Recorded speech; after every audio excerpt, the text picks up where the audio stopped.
Men. So I'm gonna give. So what I want to do is give you the floor, right, to start. I'm gonna go back. I'm gonna let so everybody that may not know. The reason why I went to 1 Thessalonians. Now, Hebrews chapter 11, verse 39 and 40 is what was the contention. And these all, having obtained a good report through faith, received not the promise, God having provided some better thing for us, that they without us should not be made perfect. And I was tying this into 1 Thessalonians about the dead in Christ are rising first, and they that are alive and remain shall be caught up together, and we shall be changed. We shall meet them in the air. We shall be changed together. So in Hebrews 11, the writer there is explaining how Rahab, David, Jephthah, Samson, Jonah, Abraham, all of these characters who are considered people of great faith, how all these obtained a good report through faith, but they didn't receive the promises as of yet, because that's what the text says. They received not the promise. And it tells us in verse 40 tells us why they didn't receive that promise of being made perfect, because they can't be made perfect without us. And the us in that verse is the people that the writer of Hebrews is writing to. So he's writing to these people, telling the people that's reading that they, talking about all of those names he just mentioned, cannot be made perfect without us. So, and that's why I took us to 1 Thessalonians, where it says, then chapter 4, verse 16 and 17 and 18, it says, for the Lord himself shall descend from heaven with a shout, with the voice of the archangel, and with the trump of God, and the dead in Christ shall rise first. Then we which are alive and remain shall be caught up together with them in the clouds to meet the Lord in the air, and so ever shall we be with the Lord. Wherefore comfort one another with these words.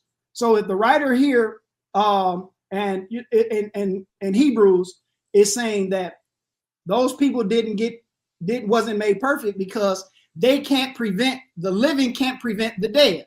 So now that we see that they can't be made perfect without us, that shows us in Hebrews 11 that those people are going, all of those people that are mentioned and named are going to be right along with the rest of the people that's going to be made perfect. Yeah, Rahab never died in Christ to be resurrected through Christ. She don't have to die in Christ. Remember, Christ went to heaven and preached the gospel to the dead. No, he did not. You talk about in First Peter's, Christ didn't preach to the dead. When Christ spoke to the dead, he was talking on living when he was on earth. When that verse says, like what you're tying in is Hebrews 11, which is all about faith. It's not even about rising through Christ. The context is not even the same. That's just something that a Christian is joining together. Hebrews, the 11th chapter, is like, as they had faith, we have to have faith because we get a better promise than what they got. Right. I know you're saying that, right? But you have to explain, then you would have to explain, dead in Christ. Yeah, you would have to explain, what does the writer mean that they without us should not be made perfect? You would have to explain what is being made perfect. What does that mean? Okay, before I do that, I don't have a problem doing that. In 1 Thessalonians 4 and 15, it says, for this we say unto you by the word of the Lord, they which are alive and remain unto the coming of the Lord shall not prevent them which are asleep. For the Lord is ascending from heaven with a shout, with the voice of the archangel, with the trump of God, and the dead in Christ shall rise first. That's what it's talking about. The only people that could die in Christ are Israelites. Christ said, I am not sent but unto the lost sheep of the house. All right, I see what you're trying to do. So let's go back to that. Answer that question. I'm gonna come to you. I said I'm gonna answer your question. I was just addressing, you brought both points of scripture out. So I'm just addressing this point of scripture and then coming back to that scripture. Thank you. So now, if Christ only came for them, the dead in Christ can only be Israelites. So in Hebrews, the 11th chapter, I'm just going to it. When it says, and all these having obtained a good report through faith, that's what their report is. We agree, right? The report is that they had faith. Yeah. Right. So the only report is through good faith. So that's what he's reporting. He's reporting that they have a good reputation based on their faith. But then the latter part says, receive not the promise. So Rahab didn't receive a promise. The only one that you could read in here that actually received the promise was Abraham and David. Okay, so Cap, once again, it says that they without us should not be made perfect. What does it mean that they without us shall not be made perfect? I'm going to verse 40, but I'm just trying to make sure we understand in 39. This is not about them receiving a promise. This is about them having. We're not talking about the promise right now. We're talking about them being made perfect, because that's what I'm trying to help you understand is, like, you're reading verses, and then when I go address the verses, you don't want me to address all the verses. No, I read verse 40 and I said, what does it mean? Well, you did 39 and 40, I thought. Right, but the question came in verse 40. I said you would have to explain, what does it mean that they without us should not be made perfect? Doing that, but I'm walking down 39 and 40 because you read 39 as well. Yeah, but you know, verse 40 tells us why they didn't receive the promise, though. I'm not disputing what verse 40 says. I'm only talking about verse 39. Just like you answered, the good report was their faith. You didn't have a problem answering that. So the subject, what I'm trying to tell you is, this was about them receiving a good report based on their faith, not the promise. That's a fact. Verse 40, God having provided something better for us, that they without us should not be made perfect. Meaning the old covenant did not make them perfect. Even with their faith, the old covenant did not make them perfect. But God having something better for us. What is the better for us? The new covenant. Is the new covenant better than the old covenant? Yes or no? Yeah, it is. But I'm trying to get that question that I'm answering. I don't know how you don't see the answer. Okay, so what does it mean that they without us should not be made perfect? What does that mean? I just answered that. That they without us should not be made perfect, meaning with all that faith, they was not made perfect. Okay, I'm talking about they without us. Is this verse signifying that these two parties are going to be made perfect together as a part, no, instead of being made perfect apart? That is not signifying that we're going to be made perfect together. That's not. So look, let's read it again. And all these having obtained a good report through faith. You acknowledge that all these is talking about every single person that's named in this chapter, right? Mm-hmm. So all of the people named in this chapter, they received not the promise, semicolons. God having provided some better thing for us. Who is the us? The us would be Israel. The people that he's writing to, right? Right, which is Israel. Okay, so they without us should not be made perfect. What does it mean? So you're saying that he's not saying that the people that the us are going to be made perfect with those people that with all these? Is you saying that? Here's what I always like to do. I always like to make sure people understand that I understand their position. So here's your position. Your position is that God having providing something better for us, which is who it's written to, which for me is the Israelites, that they without us should not be made perfect. So your position is they cannot be perfect unless we're with them. Right. That's what the verse is. Right. No, that's your understanding of the verse. Okay, so tell us what it says. I'm telling you what it says. So when it says God having provided something better for us, that they without us should not be made perfect, meaning even with all the faith that they had, they could not be perfect without Christ. That's the whole point of this. The whole point. So this verse says nothing about Christ. In this verse, he is telling the readers of the letter. He went through all of these people because I noticed last time you went to chapter 12. Right. You went to chapter 12 right. to explain away what is being said in verse 40. But I want you to see how the people that's reading the letter from Paul or whoever that wrote this, he is telling those people about all of the faith of these other people. Which is right. I agree. He gets down to verses 39 and 40. He is telling those same readers that all of these people obtained a good report through their faith, but they didn't receive the promise. And then he tells us why they didn't receive the promise. Right. And your position is that they didn't receive the promise because we wasn't there. they can't receive the promise because they can't be made perfect apart from us, those that he's reading to, that he's writing to. That wouldn't make sense, because if they kept the law, if they kept the covenant, would there be a need for a new covenant? It's not, the point is not about the covenant in this chapter. That's what I'm trying to get you to see. The point is is about the faith that they had. What's the better for us? Yeah, listen, some better thing for us. According to verse 40, what's God having provide something better for us? What's the better for us? So this is how I want you to answer the questions when I ask. So the answer to your question is God having provided some better thing for us. He is telling the readers of the letter that the Most High has provided some better thing for us, that they without us shall not be made perfect. So what is he providing that is better? Right. What's better is the life that they're living now is going to be different than the life that they are going to get in him when everyone is brought together, when both parties are brought together and made perfect. So on one hand, they are living this life and they are going to perish. They're going to be unalive. But on the other hand, when they are all brought together or resurrected together or brought or caught up in the air together, they're going to be changed together. No, because what the problem that you're having, I asked you, what is it that is better thing for us? And you answered by saying all of us being joined together is better. Being a glorified body together. That's when you read Hebrews, right? If I was to go back further, the better for us is the new covenant. If you go back to Hebrews 8, and if I just stay within the book, I'm gonna go Hebrews 8, 9, and then come back to 11. And Hebrews 8, we find out a new covenant. That's a better, God given something better. Even 1 Corinthians, the 3rd chapter says the letter killeth, but the spirit bringeth life. So the New Testament is better than the old. That's God giving us something better. And then in Hebrews 9 and 15, it says, and for this cause, he is the mediator of the New Testament, that by means of death, for the redemption of the transgressions that was under the First Testament. Now he's even going as far as telling you who he's mediating for.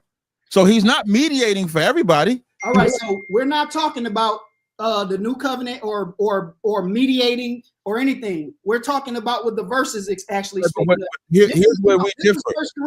This is 1 Corinthians 15:52. It says, in a moment and in a twinkling of an eye, at the last trump, for the trump shall sound, and the dead shall be raised incorruptible, and we shall be changed. So when it says we shall be changed, is that them being made perfect?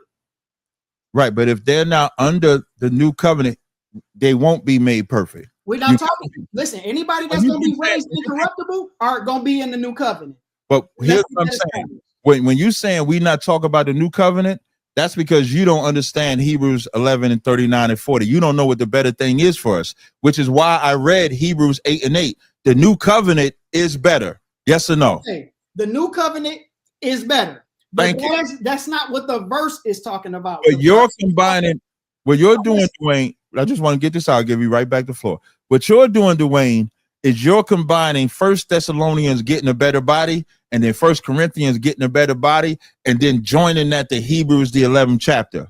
What I'm doing is I'm putting Hebrews in the proper context that it is.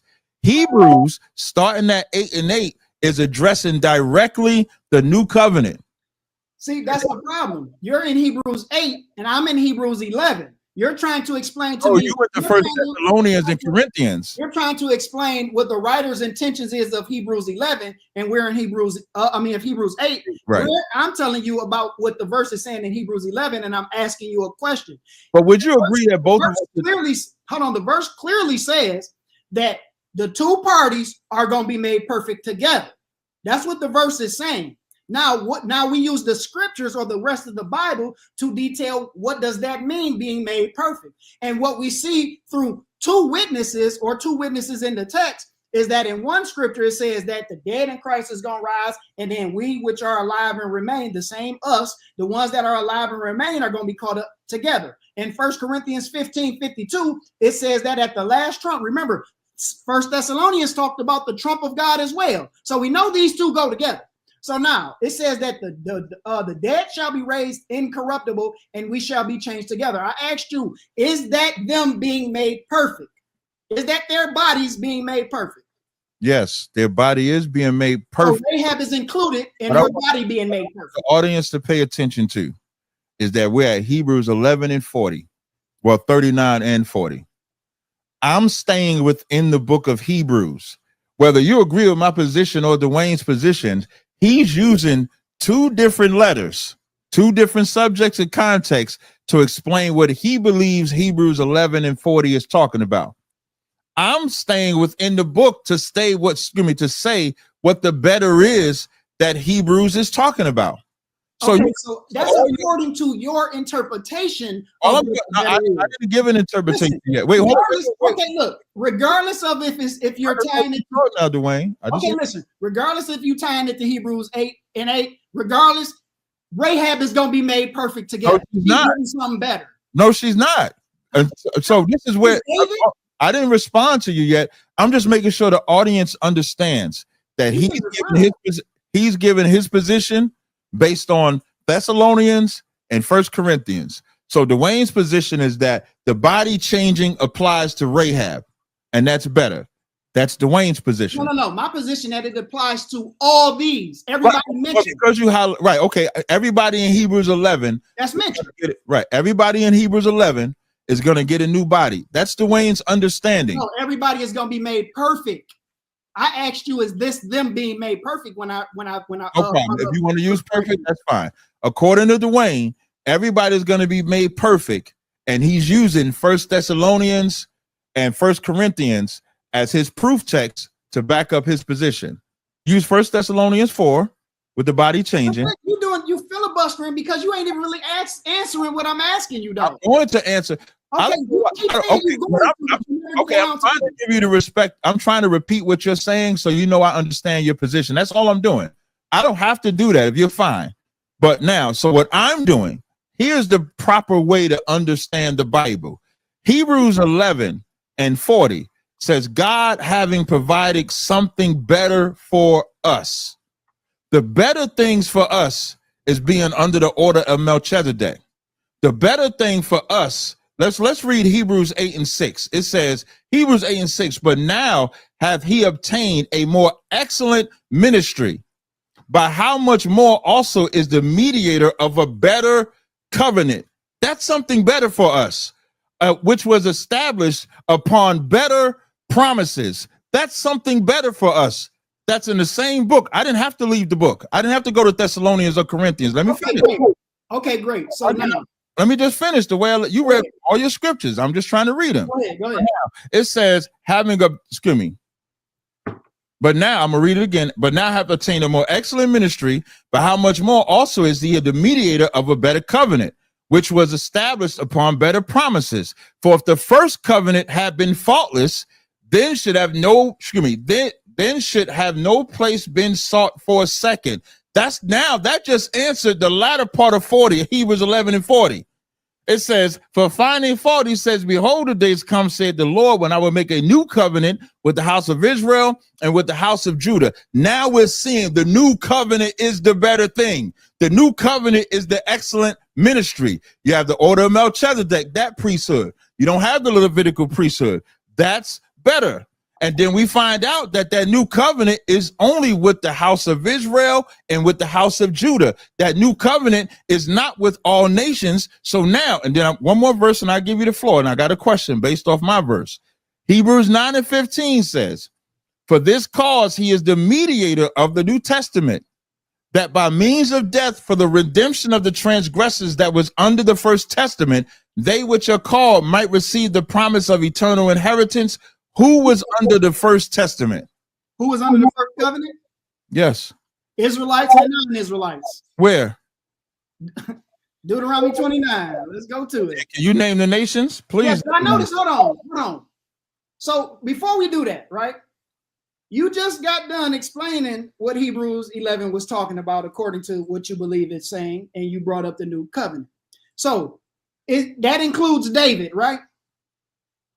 David, as far as what? And that's going to get that better thing, that better.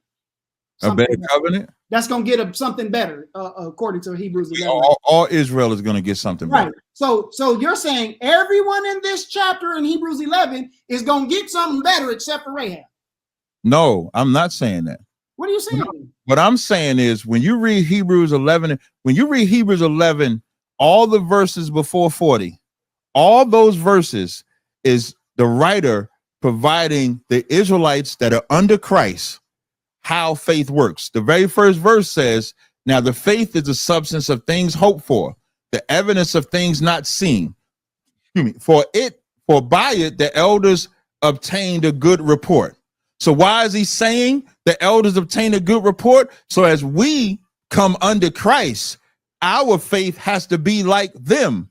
So he starts giving examples of people that had faith. This has nothing to do with them being a part of the covenant. This is what we're supposed to use for our ammunition. So we realize Abraham left his household. Moses didn't want to be called Pharaoh's child. Rahab sold out her whole people. That's what, like, Rahab's faith was letting her people die. That was her faith. Her faith wasn't letting people live. Her faith was letting a whole city die. And instead of her informing the city of the spies, she helped the spies. That's what her faith was. And so when you get down to verse 39, and it says, in all these having obtained a good report through faith, so we supposed to obtain a better report through faith. Okay, so great. Get something better. Okay, great. So these people, right? You haven't answered my question, though. Hold on, you was answering my question and you ain't answering. Wait, I had asked you a question, and you said, question. I asked you. Well, you said, was there any who was under the first testament? Yes. Okay, so my answer takes us away from this. I don't want to leave this place yet because I haven't. The rest of what I was saying hasn't even been established because I'm trying to get your understanding. So all of these people that are named in this verses, these are the great cloud of witnesses. Yes.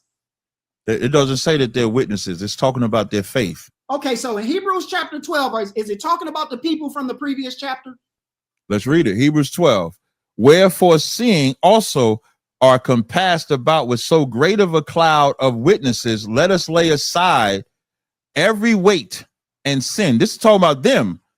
Wherefore, seeing we are also compassed with a great cloud of witnesses, let us lay aside every weight and the sin which does so easily beset us, and let us run with patience with the race that is set before us. Are they witnesses of faith? Yes. Hey, Cap. In chapter, the question. Hold on, no. What was my answer? In chapter 12, the question was in chapter 12, when it says we are compassed about with a great cloud of witnesses, are those witnesses the people from chapter 11? I just said that. Is Rahab included in that?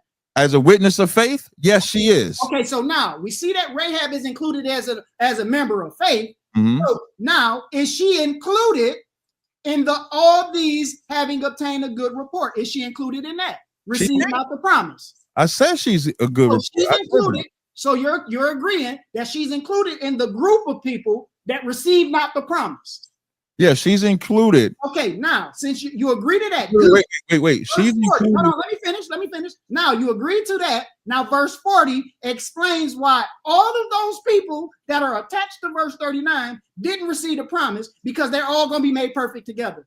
Thank you. You finished this early for us. So wait, that was horrible understanding. You would say that, but you haven't unproven. I have. You know how I proved it? By establishing what the better was in the text. Are you telling me Hebrews 8:6, when it says God having provided something better for us, does not Hebrews 8:6 say that the New Testament is better? Yes or no? Yes, it says it's a better covenant. So then, God having provided something better for us, once again, God having provided something better for us is not talking about being joined with these people from the past. It's talking about the covenant. Okay. Talking about. Regardless of what it's talking about, all of the people mentioned before in this verse are included in that, right? No, they're not. No, Rahab is not included in that. But David is. Yes. But Abraham is. Anybody that's an Israelite is included in the new covenant. That's why Hebrews 9:15 says he is the mediator of the New Testament for the redemption of the transgressions that was under the first testament. You keep trying to get away from. You keep trying to get away. Dwayne froze on my screen. Did he freeze on y'all screen? Dwayne, you froze a little bit. Are you there? Yeah, I'm here. Oh, so I'm actually, so now in Hebrews 9 and 15, it says he is the mediator of the New Testament for the redemption of those that was under the first testament. I got you. We gonna listen. So I know you trying to get away from this. Wait, hold on 1 second. You just said, as you broke down your side, you said you cut me and that preceded it. How long are we going to stay here? You gave your position. I gave my, I don't mind, but my position is based in the something better is the New Testament, which is only for the children of Israel. So I'm not running. You want to say that I'm running from your question. I'm not. Our positions are different on the verse. You believe that the something better is us getting new bodies. Those are the verses that you pulled. I believe something better is the New Testament, which is only for Israel. So I'm asking you a question based on my position. My position is that something is better for Israel, the New Testament. You want Rahab to be a part of that. I'm saying, according to Hebrews 9 and 15, only those under the first testament are under that. Rahab is not under the first testament, is she? Right. So now, is Rahab under the first testament? Yes or no? Yeah, she would have been under the first testament. Book chapter verse when she was under the first testament. She would have been because she joined herself to Israel when they took over Jericho. That's not being under the first testament. You had to make a sacrifice. Psalms 50 and 5 said those that made a sacrifice by blood. That was talking about them people. What are you talking about? Wait, what are you talking about? In Psalms, the scripture you quoting in Psalms is talking about a particular group of people. It's talking about the Israelites that made the sacrifice by blood. That's how the testament was. So you're not. So let's be clear. The verse in Hebrews 11 clearly says that these people didn't receive the promise. You don't have no. All he has is Hebrews 11. No, I don't. I'm telling you, this is the light stuff. This is the light stuff, and you can't even handle the light stuff. I'm beating the heavy stuff. I'm beating the hell out of you out of this. You're crazy. Why you won't show me anybody else being I will, but I want everybody to see this, right? He agrees with me that verse 39 is talking about every single person named, and it includes Rahab. It says Rahab was included in the people that obtained a good report through faith. Rahab is included in the people that received not the promise. So Rahab is definitely included in the people that's going to be included in verse 40. No, she's not. How does she get out of it? Because the first 40, the whole chapter is written to Israelites. You're going to say everybody. So for sake of argument, the whole book, whole letter of Hebrews is written to an audience to follow after Christ. We at least agree there, right? Say what? Say that again. The letter of Hebrews is written to the audience that should follow after Christ, right? What does that have to do with anything? We're not talking about the people that is written to right now, Cap. We're talking about Rahab and how she's included in all these. This is so terrible. If you're going to be, let me give you advice. If you're going to be a debater, you have to know the other person's position. If you're going to battle, because you don't know my position, which is why we still here. I know your position and I'm killing it. How? Because you keep saying Hebrews 11 and 40 says that they without us should not be made perfect, meaning those people that are from the past won't be made perfect until they're joined with the people of the future. That's what you're saying. What I'm saying is that verse 39 saying that the way that they had that report through faith is how we have to have faith in Christ, because we get something better. I notice you do this a lot, right? When you're trying to explain away verses, you always initiate the thought of the writer teaching the people he's writing to, right? What else would he be doing? You're insinuating that he's teaching them that the thing that they should be doing is what they should be doing. But the writer here, now faith is the substance of things hoped for. Listen. The writer here is telling these people about all of these people that he named. What is he saying about them? Their faith, He's right? saying that they have faith. In the conclusion of them having faith, the conclusion of them having faith is that they had faith but they have not received the promise. But they still had faith, didn't they? Hey, Rahab had faith. Wait. Yes. But they still, without receiving a promise, they still had faith, right? Yes, Rahab had faith. So we who are now following after Christ, because we got something better, which is the New Testament, our faith should be stronger than those from the past because they didn't get the promise. We're getting the promise. Right. Rahab is included in that. No, she's not. This ain't about the dead. This is not about the dead. It's using the dead. It's almost like when you want to charge up anybody, take it off the Bible, for example, you start running down the history of ancestors of any culture. And the way you try to encourage, you would say, if you was in America, you might start talking about George Washington did this. No, Napoleon did this. Hannibal did this. The whole reason you're doing that is to encourage the current audience that if these people did it this way, you can do it the same way. So the writer of Hebrews is saying the way that these people had faith and they didn't receive the promise, how much more should our faith be when we have the promise? That's the point. Right. You're explaining the better thing though is the New Testament. Right. You're explaining chapter 12. Great. That's great. I'm not explaining chapter 12. I'm explaining chapter 8, 9. Before I get to 12, I'm explaining what 8 and 9 is, because 8 and 9, when it says God having provided something better, the better is only the New Testament.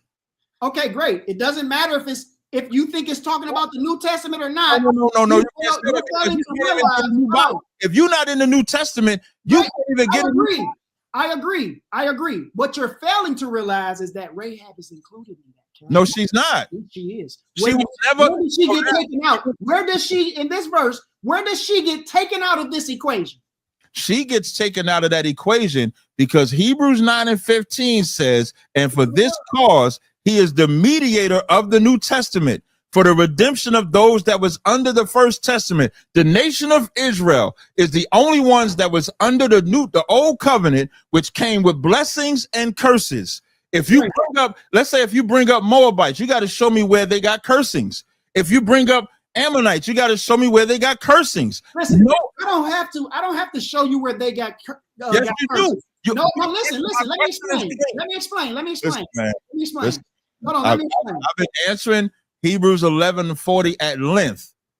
We can leave Hebrews 11, but I want you, let me explain what I'm saying though. I don't have to show you where a Moabite is named to be getting curses. If any, first of all, a Moabite wouldn't have been around the children of Israel during the time when they entered into the covenant, right? They wouldn't have been there to go into the covenant, right? My point. Okay, great. So now that we understand this, the mixed multitude, did they enter into the covenant? No. Let's see. The mixed well, my position on the mixed multitude may differ from yours, but what I do know. Position on the mixed multitude. The mixed multitude, when you read that, that's the men, women, and children that was not the foot soldiers of the men of Israel. When you read Exodus, I think it's Exodus 12, right? When you read Exodus 12, Exodus 12 says, I think it's Exodus 12, and I always forget the verse, but I know it's Exodus 12. Is it 20 something? Bear with me a second.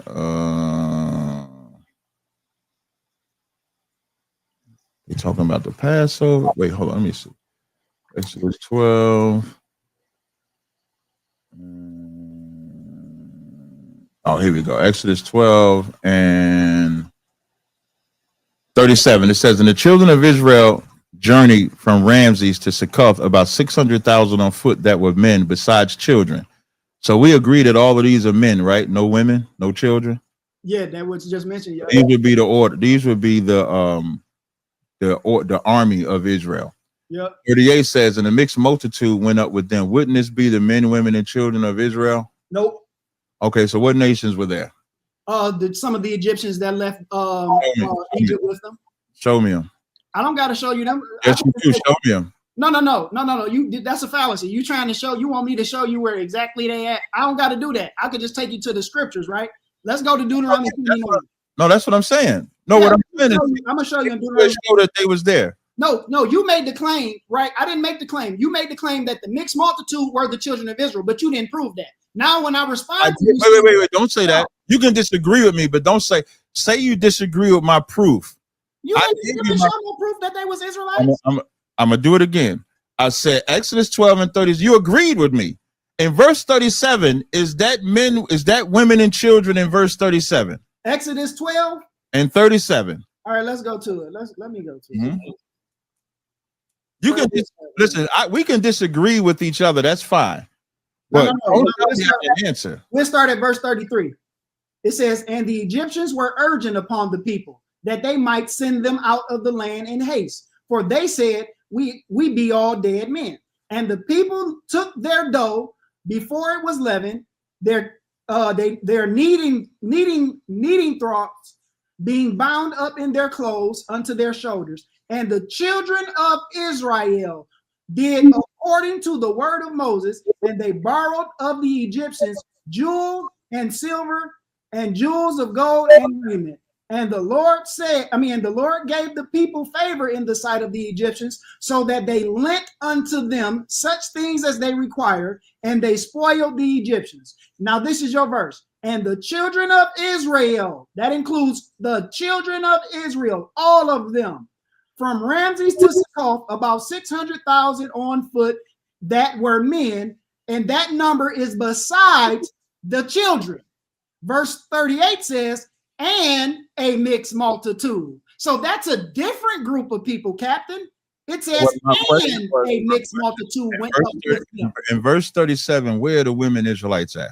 What you mean? Are they there? They're not there, right? It said, "and the children of Israel."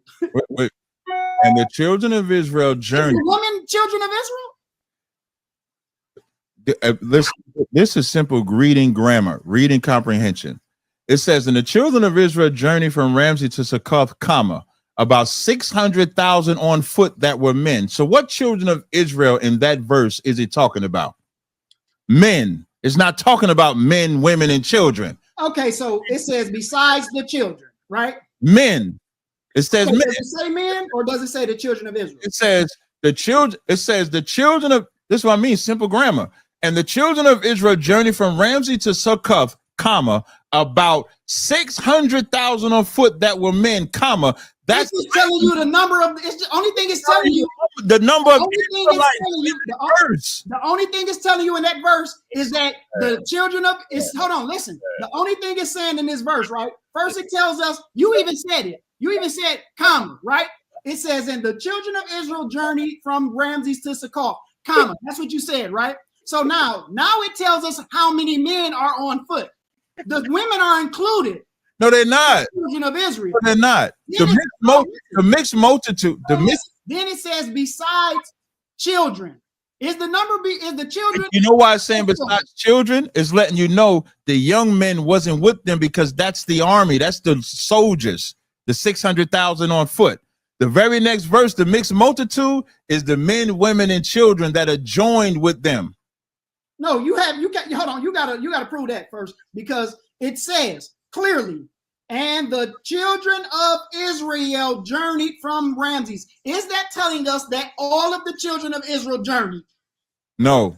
It's not saying all of the children of Israel journeyed. If that sentence was by itself, then you would be correct. Right. Anybody that understands simple reading comprehension knows that when it says, "And the children of Israel journeyed from Ramses to Succoth, about 600,000 on foot that were men, besides children," now we know in context that is 600,000 men is the Israelites that they're talking about. That's the point. Okay, so you're saying that the mixed multitude, right? Let me show you something real quick. Let me show you something.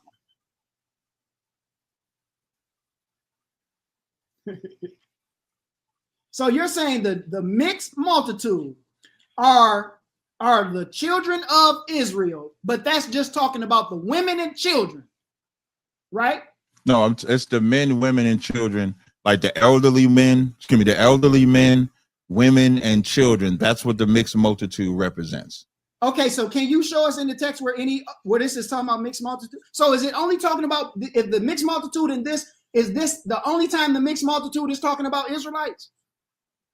No, well, no phrase or wording. You would have to look at the context of it.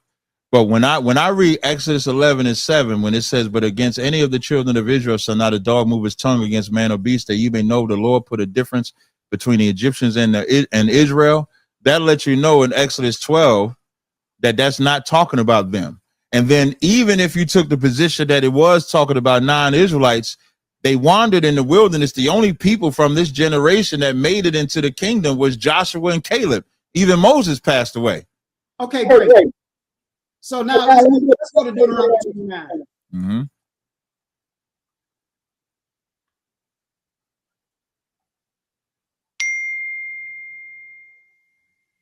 I'm listening. Start at verse 9. Verse 9, it says, "Keep therefore the words of this covenant and do them, that ye may prosper in all that ye do. Ye stand here this day before the Lord your God, your captain of your tribes, your elders, your officers, with all the men of Israel." You see that, right? This is telling us about all the men of Israel. Mm-hmm. Then it says, "Your little ones and your wives." So your little ones and your wives and your strangers. Who are those strangers? So now you wanted to start at verse 5. What verse you started at? Why you just answer the question? Who is those strangers? I am going to answer the question. I'm just going to answer it with scripture. You started at verse. What verse did you start? Verse who? Verse 9. So now, and this is to prove what? What is this to prove? I'm just asking the question right now. But what is it to prove? I'm just asking the question right now. I'm just asking you, what is it to prove? I'm trying to prove nothing yet. I want to answer to the question. And you asking me this question because? I just want.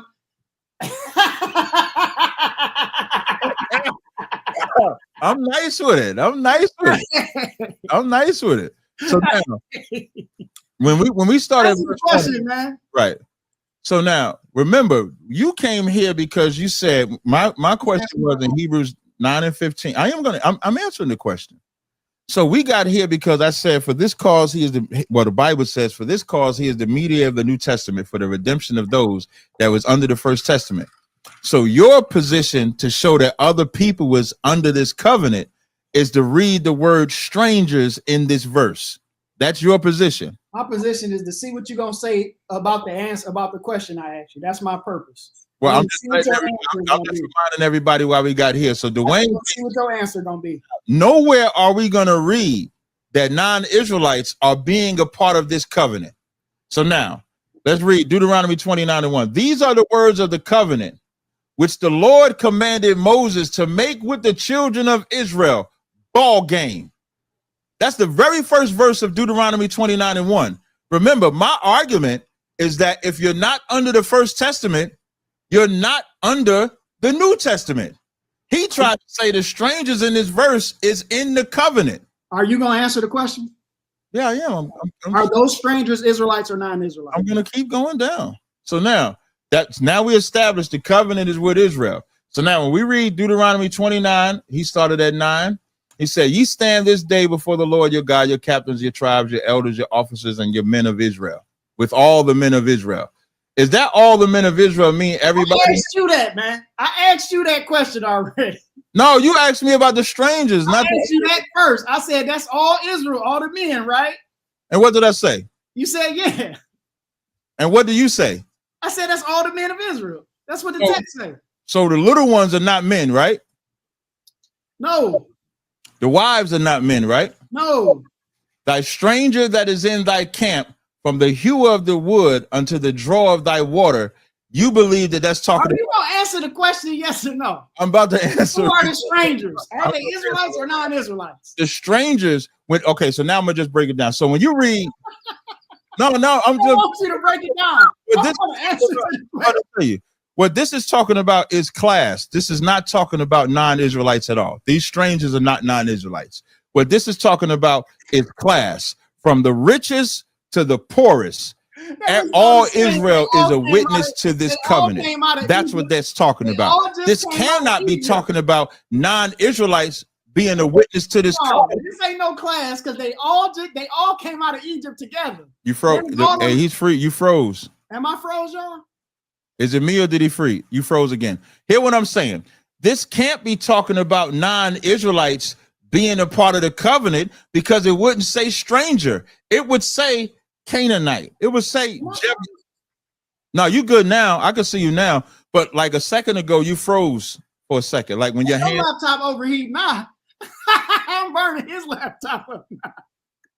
That's crazy. So now when you read that, it cannot be talking about non-Israelites because then you would have to tell me the non-Israelite that's a part of this covenant right now. Okay, great. No, wait. I'm almost finished. This is a class system from the poorest to the richest. You know that because in Leviticus 25 and 35, the Lord called the nation of Israel strangers. So if I read that, Leviticus 25. No, man, no. Can I do that? You're doing it again. Why, You're trying to get away from this.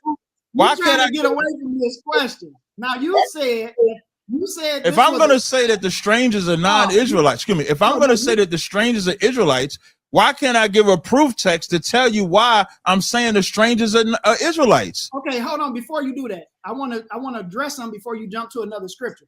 You said that this is on point.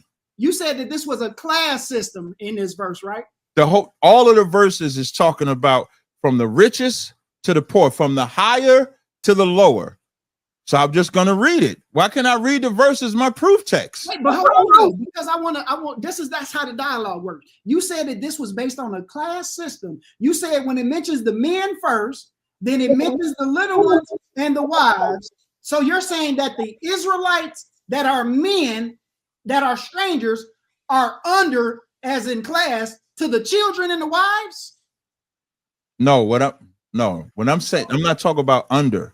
What it's covering is like in the law, it says you are to have no respect of persons in judgment. And so the Lord doesn't have any respect of persons in the covenant. So from the poorest Israelite to the top Israelite. So when you read 29, I'm going to go back to 29, Deuteronomy 29.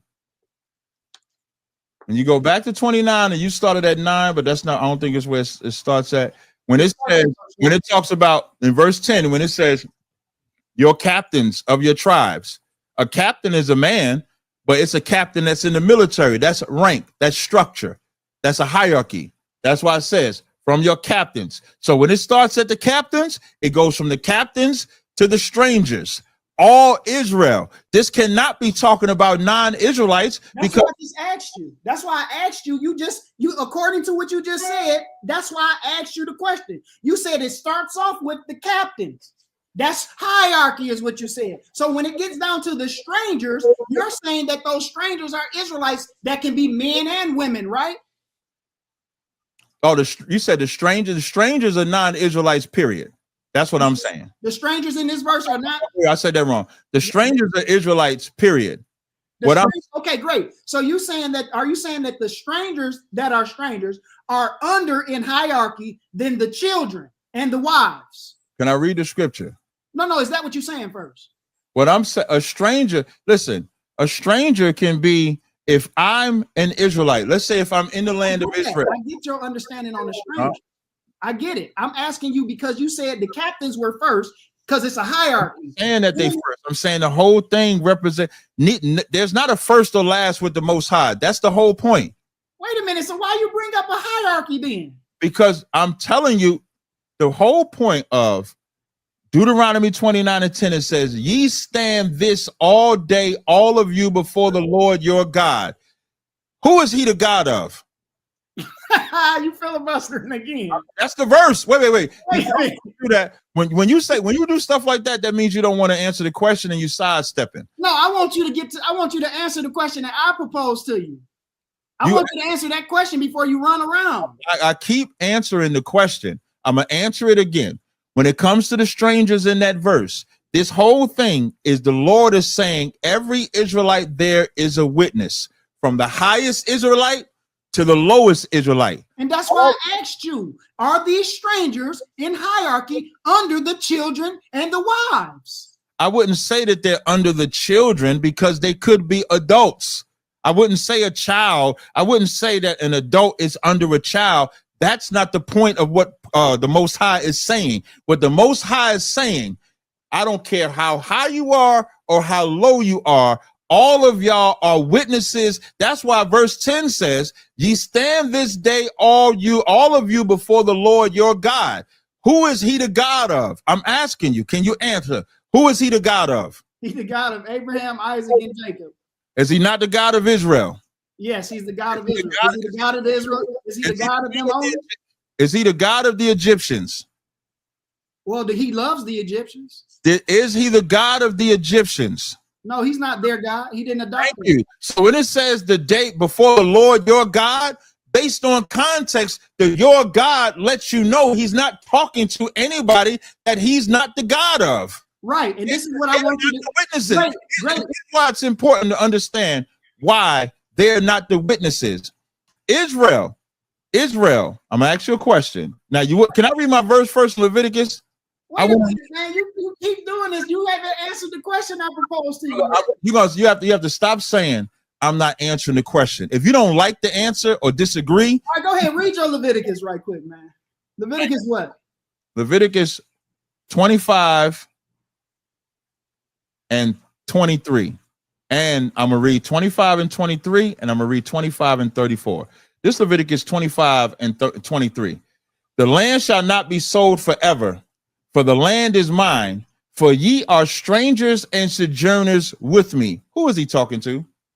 He's talking to everybody that's in the wilderness right now. No, he's not. He's talking to the children. So you're saying he gave the children of Israel and everybody that's joined. You saying he gave the land of Israel to non-Israelites? If they joined themselves to Israel, this is the problem. Because the strangers take up inheritance in whatsoever tribe they sojourn amongst. So show me the strangers getting the curses of disobeying God's law. Listen, you keep trying to divert. Right? No, you can't. What did you come here for? Wait, the covenant comes with rules and instructions. If you obey those rules, you get blessings. And this is the problem with Christians. Christians want all non-Israelites to get all the blessings. But when I ask them to show me where they get the curses, now I'm going out of context. The covenant that the Israelites broke, they broke it because they broke the law. We know why we know what. Show me the non-Israelites that took this covenant, that broke the law and got punished for it. Let me explain to you why I took you to Deuteronomy, right? You're trying to explain away these strangers by making them Israelites, yet you haven't proved that they're Israelites. The only thing you proved was that your understanding of these verses were flawed because you said that this was a hierarchy. When I pressed you on the hierarchy, you said, well, I'm not saying that it's a hierarchy because the last ain't go, the first is no last. There's no last with the Most High. So that takes away the hierarchy. That's true.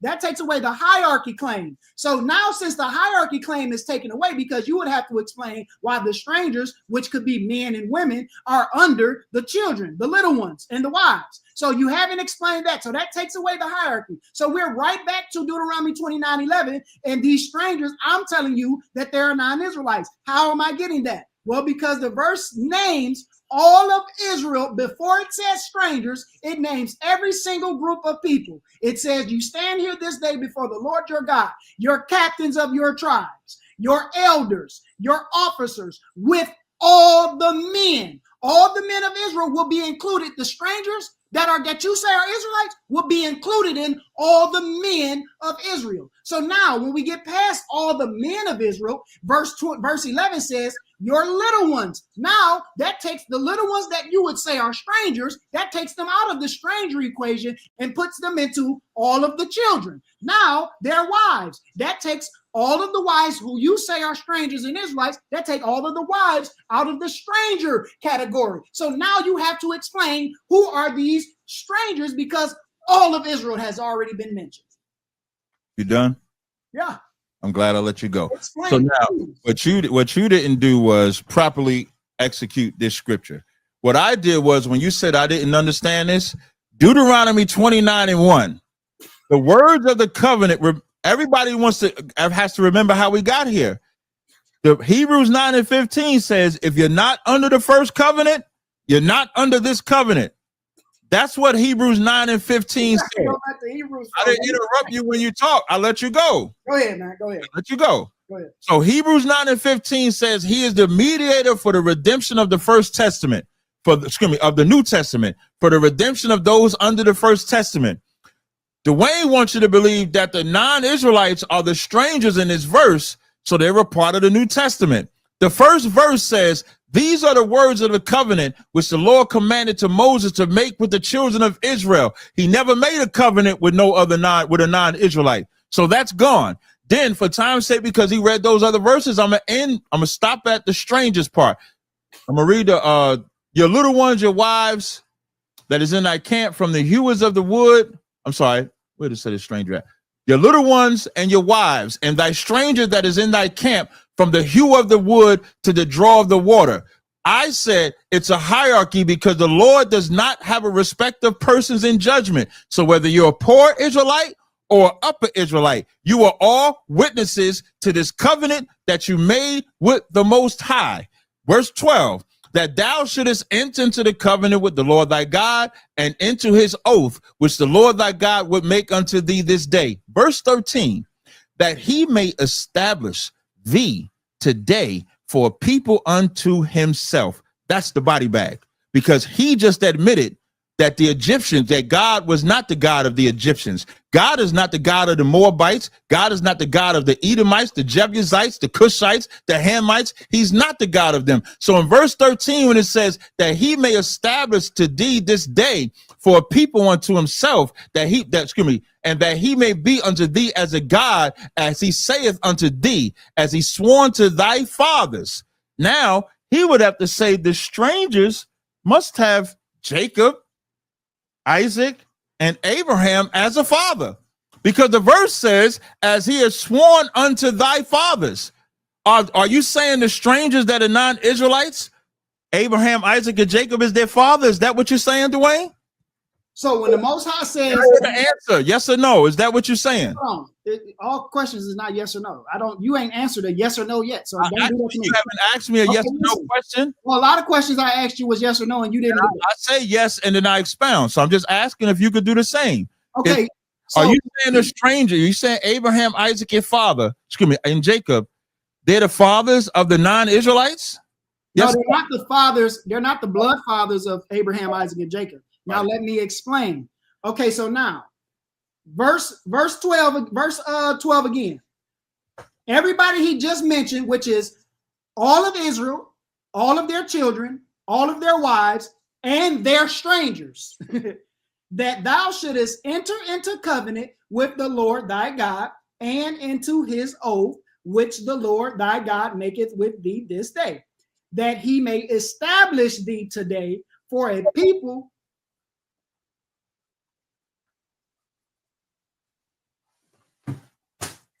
What happened?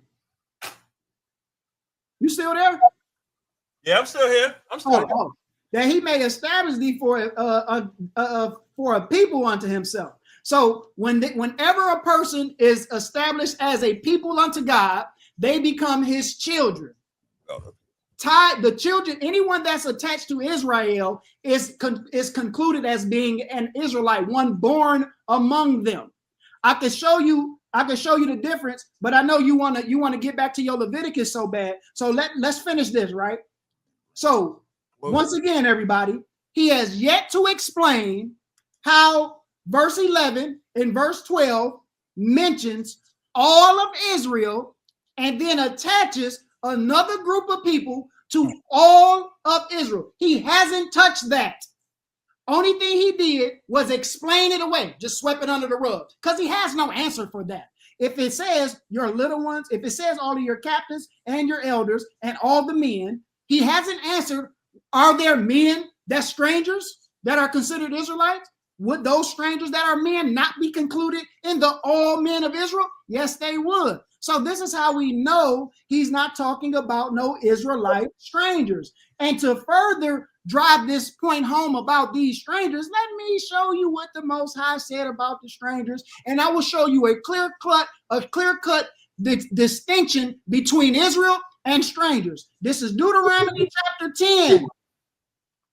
Start at verse 17. It says, for the Lord your God, this is Deuteronomy 10:17. For the Lord your God is God of gods and Lord of lords, and a great God, a mighty and a terrible, which regardeth not persons, nor takes reward. Listen to this part, y'all.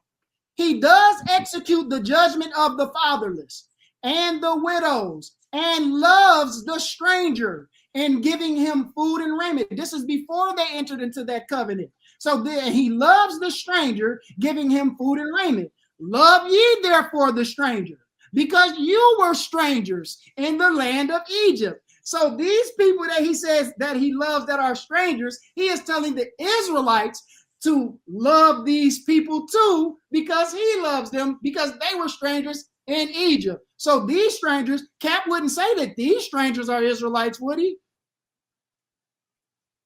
In what verse? Verse 18. When it said no. When in verse 18, when it says he loved, wait. When it says for ye was love therefore the stranger for you, yeah, that's all Israel. So when he says love ye therefore the strangers, he talking to Israel? Yeah. And when the proof text is Leviticus 25:35. Did he call all Israel strangers? No. Yes or no? No, he didn't. I'm gonna read it again. Leviticus 25. Leviticus 25. You say what? Go ahead. No, I want to go back to Deuteronomy 10:16, but I'm gonna show you this. Leviticus 25:23 says, the land shall not be sold forever, for the land is mine. The mine is talk about the Most High. We agree, right? Yeah. For ye are strangers and sojourners with me. Is that not Israelites? They're strangers with who? With the Most High. Okay, great. So are those strangers? Are those strangers Israelites? Yes or no? Let me show you something real quick, right? Can I just get an answer, man? Let me show you. You asked me about the strangers. I answered you right. No, brother, don't do that. Brother, don't do that. When you read your Deuteronomy 10, no, listen. Those strangers were. I said those strangers was Israelites. I answered you directly. So the strangers and are they Israelites? This is me answering you. Okay.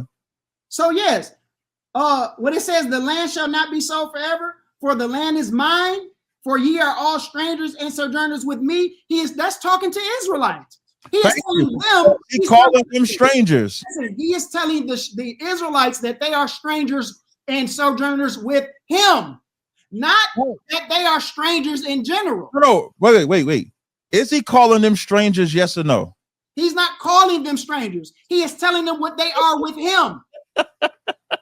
So now when you go down to verse 35 in the same chapter, it says, if thy brother be waxing poor and fallen into decay with thee, then thou shalt relieve him. Yea, though he be a stranger or sojourner, that he may live with thee. Right. So you see where it says, is that a stranger? That's not an Israelite. No. So it says, if thy brother be waxing poor? Yeah, you see where it says, though he be? You see that? That's an italicized, right? Right. What does italicized mean? What does it mean? Italicized mean it's been in addition to. It's so it was added to the text, right? So yes. Now let's look at this. Let's look at this verse in the ESV. Would you agree that the ESV is a word for word translation? I don't know, because I only read the KJV, but I'm actually going to Google it now. Yeah, go Google and see if ESV is a word for word translation. One better. No, you can read the verse. You can present your. I'll be quiet while you read the verse. No, I want you to say that first, and then I'm gonna read it. No, just go ahead and read it, whether I agree or not. Word for word translation. Leviticus, I'm in 25, 35. Let's read it. Just answer the question. Is it a word? I was actually going to Bible Hub. I'm sorry, while you was doing that.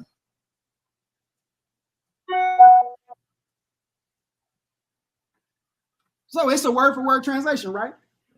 It says this is what it says. I'm gonna read it. I'm gonna read it.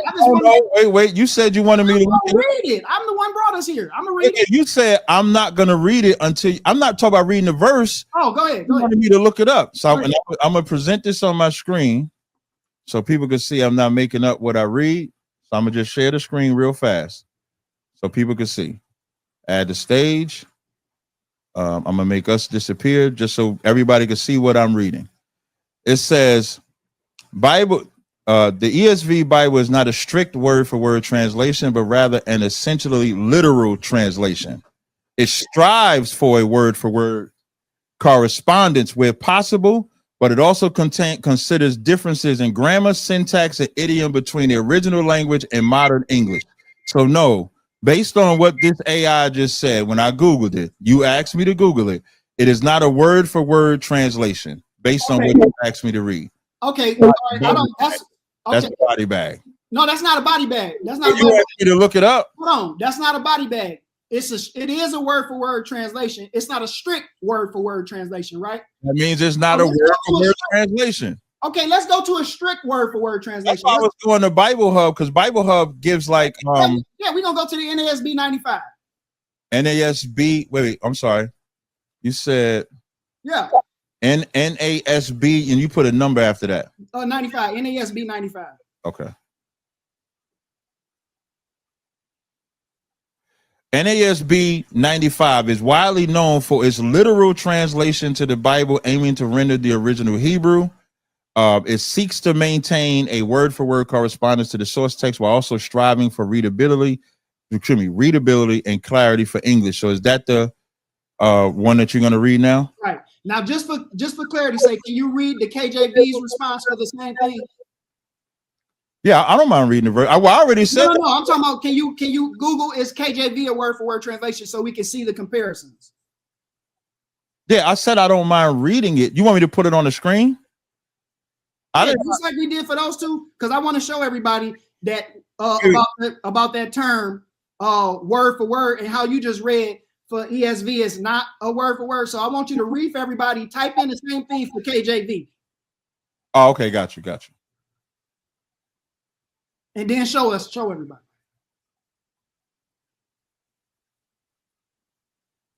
So now I'm gonna share my screen. Let's do KJV.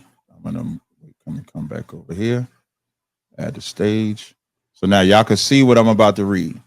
So the KJV 1611 is highly regarded. Is a highly regarded word for word translation of the Bible. It aims to be as literal as possible, translating the original Hebrew, Aramaic, and Greeks into text. According to scholars, the KJV uses the Textus Receptus Greek text for the New Testament and the Masoretic Hebrew text for the Old Testament. So it is a word for word translation. Right. It's just like the NASB 95. It strives to aim, right? Right. So that's why. Yeah, that's why I said I went to Bible Hub. In the KJV, it has the words though he be a stranger, which is not in the Masoretic text or the Textus Receptus, right? It's not in the text. Yeah, because it's in italicized. Right. So now this is the NASB 95. It says, now in case of a countryman of yours becomes poor and his means with regard to you falter, then you are to sustain him like a stranger or a sojourner, that he may live with you. You see that, right? Yes, I do. Now, my question. That takes away your Leviticus thing, right? But my question to you is, they used like a stranger, right? Right. But like is not in the original text, right? Right, but they're going based off of the. Hold on 1 second, because KJV says, "Yea, though he be a stranger." Right. And the NASB says, "Like a stranger." Right. The like is not in there either. Just like the "yea, though he be" is not in there in the Hebrew. Right. Neither one of those terms are in there in the Hebrew. So now, neither one of us can use this verse, then, right? No, I can use this verse. I'm gonna tell you why I can use this verse. The reason why I can use this verse is because when I stick just to the Bible, I can show where David was called a stranger. I can show where the Lord the verse I just read in 23, the Lord called all Israel strangers. Stranger is not a race of people. Stranger, Israelite, if we was in the land of Israel, and let's say I'm gonna do two tribes just for an example. You from Judah, I'm from Benjamin. I'm coming to see you. I'm in the land of Benjamin. When I go to the land of Judah, am I a stranger when I get to the land of Judah? Yes or no? Are you a stranger when you get to Judah if you're from another land? Yeah. No, you their brother. If I come to Detroit right now, am I a stranger in Detroit? Yes or no? You talking about in modern terms? I'm talking about when I'm not talking about these words being used in a modern term. What I'm talking about is a Judite travels to another land in Israel. He's a stranger because they don't know him. Yeah, but that's in a modern sense. I'm talking. Let's use. That's not a modern stranger. Is not a in the Bible though. There's not a race of people called stranger. Let's look at this word in Deuteronomy 10, right? Yeah, that's what. Wait, I'm glad you went back to Deuteronomy 10 because remember you told me when I told you Deuteronomy 29th chapter, the Lord didn't have no respect to person to the highest or the lowest. Remember when I said that? It's talk about hierarchy. That the Lord. It's not talking about hierarchy though. No, I ain't talking about your disagreement. I'm talking about what I said. What I said was that the Lord does not care about the hierarchy from the highest Israelite to the lowest Israelite. That's what I said. You repeated it. It's on here. That's not, but that ain't what the verse is talking about, though. But when you read Deuteronomy 10, what you read was Deuteronomy 10 and 16, it says exactly what 10 and 17. It says, for the Lord your God is God of gods and the Lord of lords, a great God, a mighty and terrible God, which regardeth not persons. Is that not talking about whether you King David or whether you're poor Israelite, you'll get judged? It's talking about persons in general. He don't regard people in general. No matter who you are. Yeah, no matter who you are. You're rich or poor, right? Yeah, but that's not the contention. That's what Deuteronomy 29 is talking about. Hey, look, that's not the contention, though. you did. Wait, but you making a moot point because that's not the contention. That's my position. Okay, but I know that's your position because you don't want to deal with the actual point that I'm making. Whoa. You know why you can't. Hold on. So you know the point that I'm making. Right, when it says, love ye therefore the strangers, who is he telling to love the strangers? When he's telling Israelites, that could be twofold. That could include, so in Deuteronomy 10, and you read verse 8, 19, I'm sorry. When it says, love ye therefore the stranger, for ye were strangers in the land of Egypt. If we was in the land of Israel, and let's say a white man came into our land, and he's a stranger in our land, we wouldn't treat him any different because he's a white man in our land. That's what, when it says regarded not persons. No, but that's not what I'm asking you. I'm asking you, and it says, love ye therefore the stranger. The reason why I said white man is because the first answer I gave was an Israelite. Stranger is not a race of people. Stranger has context. So that stranger could be an Israelite or it could be a non-Israelite. That's the whole point of even using this verse. I'm talking about in this verse. Let me finish. I'm about to tell you. That's why it says, for ye were strangers in the land of Egypt. So when we first went into Egypt, they didn't treat us messed up, even though we were not Egyptians. So let's say if an Egyptian who's not from our land, so would be a stranger, came into our land, we wouldn't treat them bad. We would treat them accordingly. So I'm not arguing that this verse could be an Israelite or a non-Israelite, because stranger is not a race of people. But that's what I'm asking you. These strangers, I'm asking you, are they Israelites? No, I said the stranger in Deuteronomy loves them. The stranger in what? Yeah. It says, love ye therefore the stranger, for ye were strangers and Israelites. That's not the same as in what verse? In you started at 17. Where you say they love the stranger? Verse 18. Thank you. He doth execute the judgment of the fatherless and the widow, and loveth the stranger. That's how you know that that's an Israelite. How that's how you know he show me where he loves non-Israelites. I'm showing you now. So now, verse 19. At some point, listen, verse 19. It says, love ye therefore the stranger, for ye were strangers. Who is he telling to love the strangers in this verse? He's telling Israelites. Right. So what would make an Israelite a stranger when they all was in the wilderness together? Not coming from Detroit and going to Chicago. They're all together and never left the area together. So what would make an Israelite a stranger? What make an Israelite a stranger is that when an Israelite comes around Israelites he don't know, he's a stranger. Man, get out of here. They all came out of Egypt together. But they also all died. they also went into the land of Israel and had a whole land of Israel. You had the tribe, land of Reuben, land of Benjamin, land of Ephraim. What Dwayne would have you believe is that every single Israelite knew each other. That's not what I would have you to believe. I would tell you, I would simply say this. If Ephraimite travels to the land of Benjamin, I would simply say this. Stranger to Benjamin, right? Yeah, that would make sense if the verse didn't say, listen, that would make sense if the verse didn't say, love ye therefore a stranger, because you were strangers. Who is he talking about with strangers? He's talking to Israel. That's all about it. So he's telling Israel to love the strangers. Are you saying that he's telling Israel to love Israel? How can Israel be strangers? Yes, he is. I'm going to explain it to you. Let this sizzle in your spirit. When they get into the land of Israel, if I'm from the tribe of Ephraim and I'm in the land of Ephraim, I'm not. Wait. I'm not trying to go to the land. They're not in the land. It says you are strangers in the land of Egypt. Is Egypt a land? Yes or no? They're in the wilderness right now. He was telling them what they used to be. Wait. So you're saying that they only have to keep this law in the wilderness? That's okay. Are you saying they only have to keep this law in You're not listening. See, you're trying to respond before you hear. Are you saying that this That's only not what I said? Are you saying okay? So I'm asking again. This is the fourth time I'm saying this. I'm saying that these strangers are not Israelites. Just simply reading verse 19, he's telling these readers, these Israelites, to love the strangers. You said that if Ephraim go around Judah, Ephraim are strangers to Judah. But the verse don't say this, right? It says that you were strangers. All of Israel were strangers in Egypt, right? Yes. So that's different. That's different. They were strangers to the Egyptians. Different.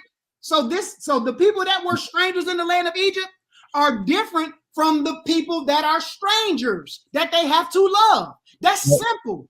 No. When it says strangers in the land of Egypt, before I speak, we agree that when it says strangers in the land of Egypt, the Israelites were strangers to the Egyptians, right? Yes, the Israelites were strangers to the Egyptians. Thank you. So this law, next question I got, simple question. Is this law that's being written only for the wilderness or what they're supposed to do forever? This is forever. Thank you.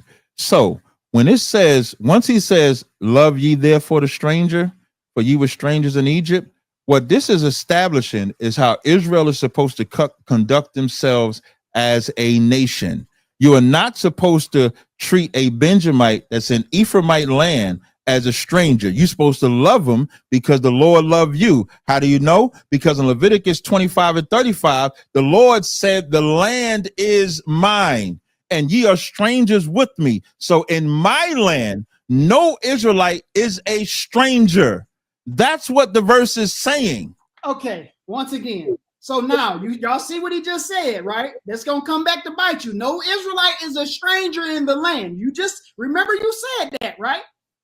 All right, so great. So now, once again, y'all, he hasn't answered. How are they to love the stranger if they were strangers in Egypt? When they were all strangers in Egypt, that talks about all of Israel. So the group of people that he is telling all of Israel to love are different than the ones that were strangers in Egypt, because the Egyptians were not strangers in Egypt. The Israelites were. So he's telling the Israelites to love the stranger because you were strangers in Egypt. That's clear. No, it's not. What's clear is your indoctrination and my freedom. My freedom says that sounds real good. These law, once again, y'all believe that the Israelites just magically knew each other. So the Benjamite just knows every Gadite. They know it. Listen, the Judite knows every Issachar. They don't have to know the Gadites. They don't have to know the Judites. What they all know is they all came out of Egypt together. That's what they know. Thank you. All Israel came out of Egypt together, right? All Israel came out as a nation together. That's and a mixed multitude went with them. No, they did not. No, they did not. Oh, and so it's very clear. Hold on. So it don't say in the mixed multitude went up with them? It don't say that? No. I'm not saying it don't say a mixed multitude, but you're saying a mixed multitude is non-Israelites. What I just established based on Deuteronomy, remember, Hebrews, the 9th chapter. So I'm going to ask my question again. Excuse me, I'm going to ask a different question. So you say, well, it's kind of like a build-up, so it's a couple of questions. So you say the strangers in Deuteronomy, the 29th chapter, are non-Israelites that took a hold of the covenant, yes? Yes. So show me their judgment for breaking the covenant. What? Once again, if you are attached to Israel, whatever judgment Israel get, you get. Is that not the truth? Say it again. Did Israelites have non-Israelites as their servants in the land of Israel? That's not answering my question. I said, show me the non-Israelites. That's not a question that you just asked. You told me to show you something. That's not a question. You say again? That's not a question. Saying show me? Yeah, that's not a question. In the Bible where something says something, No, that's not a question. No, that's not a question. Is there anywhere in the Bible that these strangers that you say are non-Israelites that took hold of the covenant were punished for their disobedience against God? Yes. Anybody that was attached to, that would join themselves to Israel, when Israel was punished, they were punished right along with Israel. So then you're saying if they're not being punished because they're in the land with Israel and Israel is the one being punished. I said nothing about them not being punished. No. I said, so you're saying the only way they can get punished is if they with the Israelites that have the covenant. That's what you're saying. The only way they'll get the judgment pronounced, the same judgment Israel getting, is if they have joined themselves to Israel. When Israel gets judged, just like when they were in the land of Israel. Hold on, listen. Hold on. That's why I asked you, because I knew you was gonna do the show. When did Israelites have servants that were non-Israelites? They could have. They could have servants that were not. Did they or did they not? They could have, like Salt, like an example. No. When they were in the land of Israel. I'm about to give an example. I think Saul had Doeg that unalived the priests. So yeah, they had non-Israelites there. Of course, right. So if there was non-Israelites in the kingdom, but they didn't have the covenant. When Israel was punished, hold on, listen. When Israel was punished, when the northern kingdom was cast out, when they were cut off, were non-Israelites with them when the Assyrians came in? Well, that's different though, because the Lord were non-Israelites with them. They didn't have the covenant though. But were they with them? No, I would say no. They didn't have no strangers. They didn't have no non-Israelites as their servants. No, what I'm saying is when the northern kingdom got put out and the Lord put them other nations in there, that was from a ruling part. That's not a covenant part. That's a breakage of the covenant. No, that's not what I'm asking. Like really, what I want the audience to pay attention to is that Dwayne's answer just. That's not what I'm asking you though. Dwayne's answer just proved that Deuteronomy, the 29th chapter, is not talking about non-Israelites, because he said, the only way non-Israelites get punished is if they're amongst the Israelites. My statement that's not what I said. That is what you said. I said any non-Israelite that joined themselves to Israelite were treated, they were just as one born among them. Right. Just like but we're not talking about they get judged right along with Israel. But that's not what we're talking about though. What we talking about is about that now, because you said that's not what we talk about. What we talk about is Christ said, Hebrews 9:15 says he is the mediator for the New Testament for the redemption of those that was under the first testament. The word redemption means. You keep trying to weasel out of this, man. I'm not weaseling. I'm back to my point. Redemption generally refers to the act of atoning for a mistake, fault, guilt, or state of being rescued or saved. Non-Israelites never had this covenant. When you read Deuteronomy, the first chapter, 29:1, the covenant is to Israel. When you read verse 13, the Lord says in verse 13, the Lord says that he may establish thee today for a people unto himself, and that he may be unto thee a God, as he has said unto thee, as he has sworn unto thy fathers, to Abraham, to Isaac, and to Jacob. Neither with you only do I make this covenant. It's only to Israel. I know you keep saying only, and only is never in the text. Made a covenant with another nation by nation. I let you talk. You keep throwing these words that's not in the text. Now, I'm gonna ask you this: were the mixed multitudes that went a lusting Are those the same mixed multitudes that you said were Israelites? You got to show me what verse you're talking about when you say Numbers 11. Is it Numbers 11? Let me see. Numbers 11 and 4. It says, and a mixed multitude that was among them fell a lusting, and the children of Israel also wept again. So that mixed multitude, are those Israelites? Yes, when you read the whole thing, all you got to do is read the whole thing. It says, and the mixed multitude that was among them fell a lusting, and the children of Israel also wept again. It doesn't say the children of Israel went lusting, because that's the mixed multitude. And it's simple grammar. And it says, who shall give us flesh to eat? We remember the fish which we did eat freely, the cucumbers and the melons and the leeks and the onions and the garlic, and now all of this is dried away.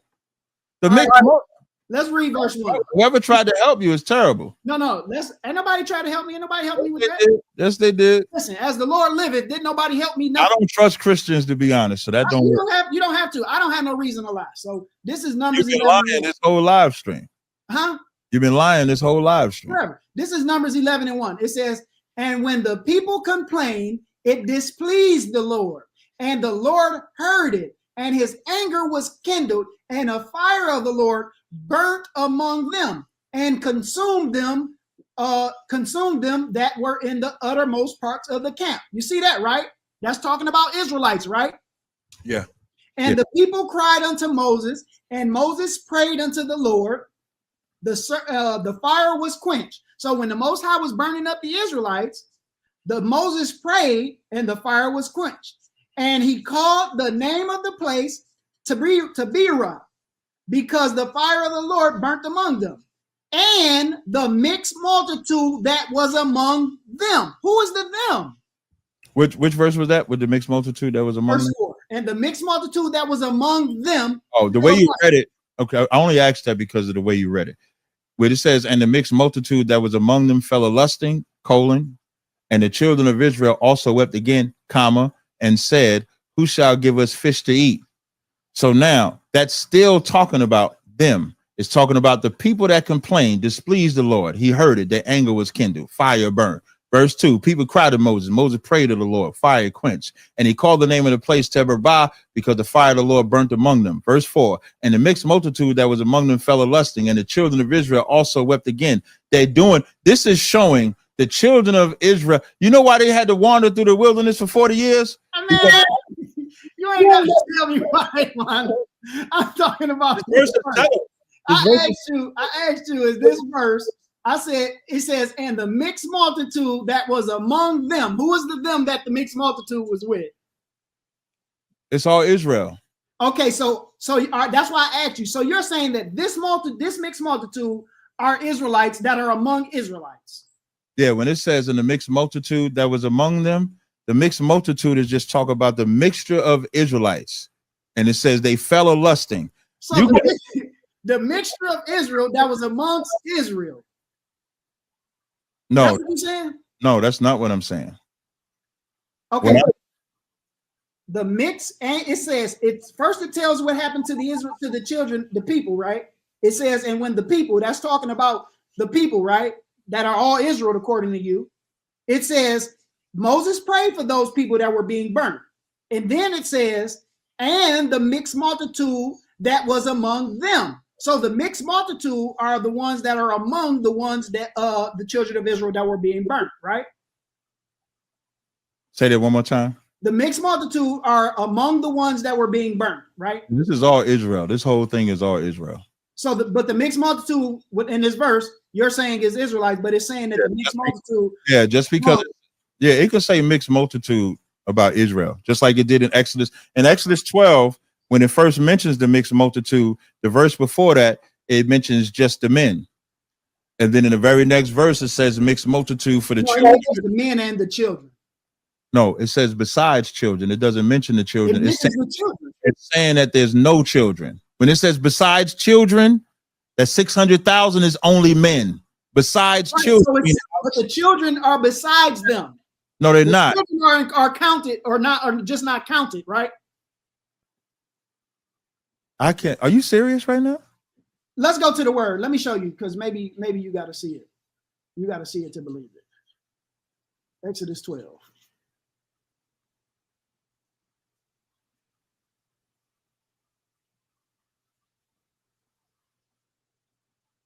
What verse was that? Yeah, I'm trying. It was crazy is I always try to the Exodus 12 and 37. 37, not 27. Okay. All right. Hey, we appreciate so that word. So the word besides is talking about alone, right? Or besides. Alone? You said that means alone? Alone, yeah. By itself, besides, apart, separation, Separation, right. Separation, alone, or by itself. Meaning that number 6. So the children are besides or apart from the men. Yes, right? Separated. Right. From them, though. Yeah, they're not. The children have nothing to do with the 600,000. Right. So that's the group that is apart or besides them, right? That's a group that's separated. So when I count the 600, now when you go to the next verse, right? When you go to the next verse, and this is where you said the reading comprehension thing a few times. This is where that comes into play. So besides the children, right? That's a period there, right? And a mixed multitude went up also with them. Who is the them? The them are the men, women, and children that are not a part of that 600,000. Okay, them. So the them, I'm saying the them is the children of Israel and the men, the 600 men that's on the 600,000 men that's on foot, right? So, meaning that's the troop or the army, right? Right. So the 600,000. So in Exodus 12 and 37, the 600,000 on foot, that's men. The reason why I'm saying besides children is letting you know that this 600,000 is separate from children. Right. And so that number, wait 1 second. And so that number 600,000 only applies to the men. The mixed multitude, they're not giving a number, but that Go ahead. But that mixed multitude would include the children that are not a part of that 600,000 and the women and men that are not a part of that 600,000. That's why it's a mixed multitude. It's okay, great. So now when we drop down, let's go back to Exodus Numbers 4. No, I'm sorry, Numbers 11, right? All right, so now let's go back to Numbers 11. I want everybody to pay attention. He is still yet to show a nation that is taking part of the covenant to be a part of the new. I already showed. I showed no nation. Listen, my understanding of Deuteronomy 29 are those Israelites that are non-Israelites, those strangers are included in the covenant. They entered in. My understanding of Deuteronomy 29 and 1, that covenant only went to the children of Israel. So you're using verse 1, right? But no, I used 1 and 13. Okay, great. So based on that, in Hebrews 9 and 15, when it says he is the mediator of the New Testament by means of death for the redemption of the transgressions that was under the First Testament, show me the non-Israelites that transgressed under the First Testament. Okay. They are part of the New Testament. Show me. Great. Okay, great. So now this is, once again, everybody pay attention. Once again. You show me. My question. No, listen. Once again. Everybody's going to see my question. Once again, my understanding is, just like Cap was giving his understanding with no evidential proof, my understanding is that these strangers are non-Israelites that entered into the covenant. As we continue reading. You don't even know who they are. It doesn't, I don't have to know. I know that they're non-Israelites. Why? Because Moabites can't come into the congregation. I know that they're non-Israelites. No, they're not. Okay, whatever. If we was to read, where did they transgress? Listen, where did they transgress? Anybody that was attached to Israel transgressed right along with Israel. No, that's the fact. Do that. The Lord never made a covenant. Did the Most High punish Israel for one person hiding something in their tent? Did he punish the whole people?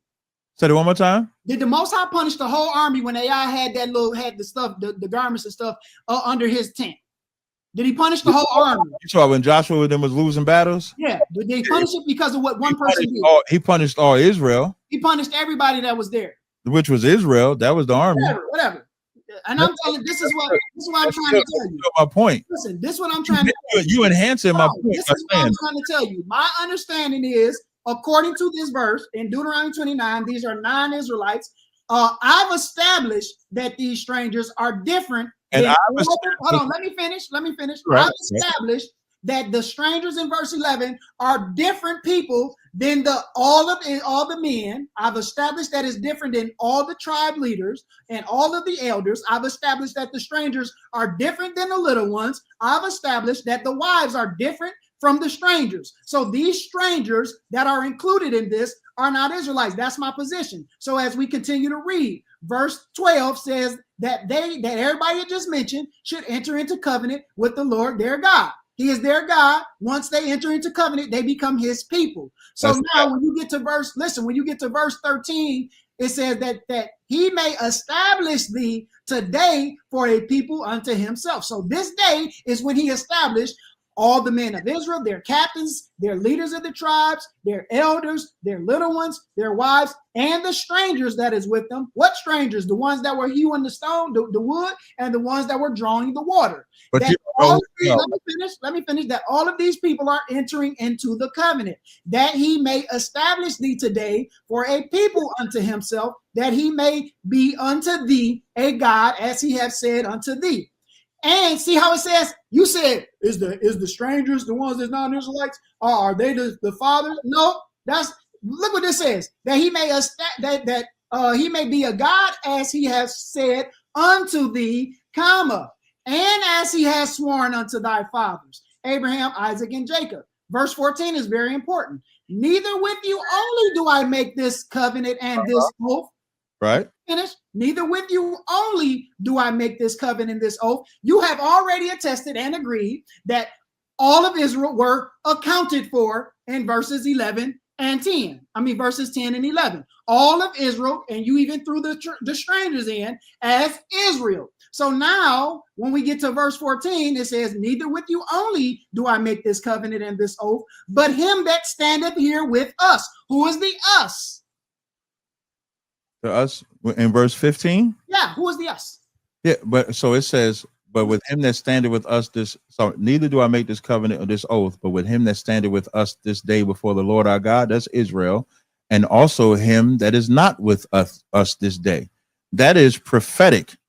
Now all you got to do is just keep reading, for you know how you have dwelt in the land. No, you skipping.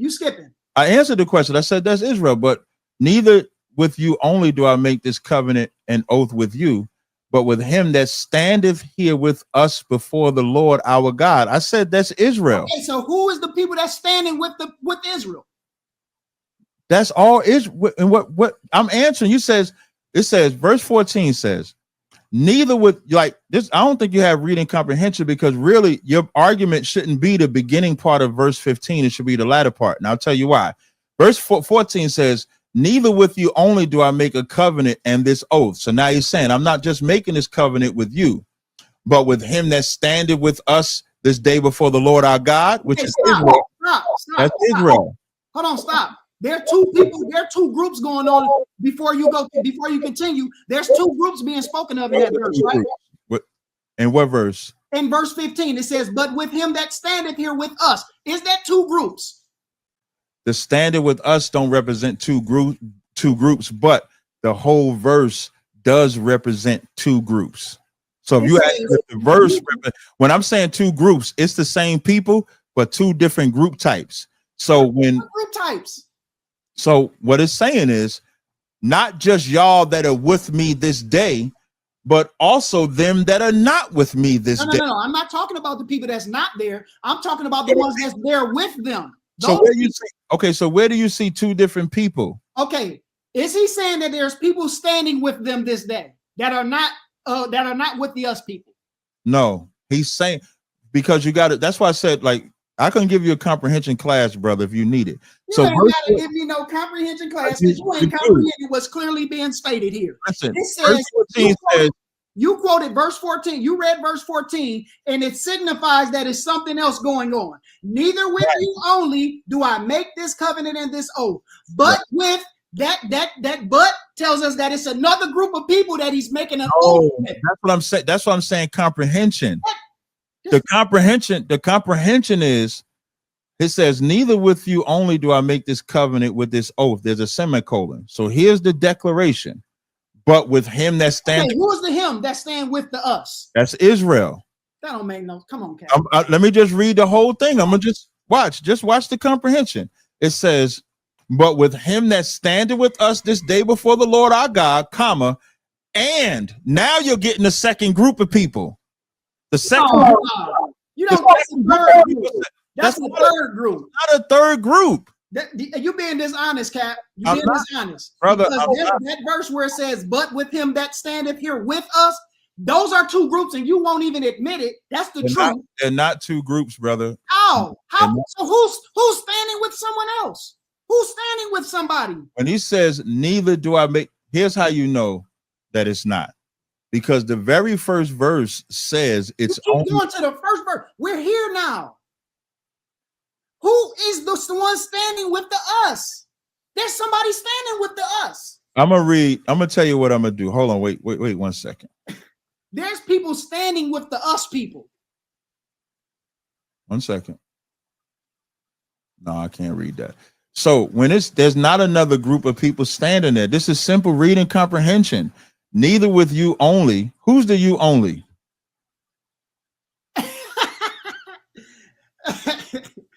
It says, neither do I make this covenant with you only. That's talking about all of the people he just named.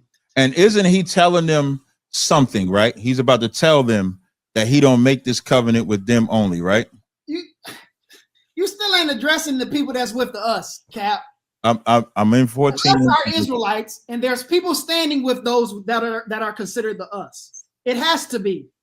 No. In comprehension. It has to be somebody for him to say somebody is standing here with us. The us are Israelites, so that has to mean that the other people that's standing with the Israelites are some other people.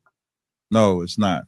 Because when it says, neither do I make this covenant, and neither with you only do I make this covenant, but with him that standeth here us today, that's all the people that he read in the beginning of the verses. That's the hymn that it's not a new hymn. That's the hymn that all heard it, from the captains down to the strangers. And then it says, and also them that are not here with us to this day. The not here with us to this day is for the future generations. Because verse 16, we know that's talking about future generations. You haven't addressed who the people are that's standing with the Israelites. That they Israelites. How?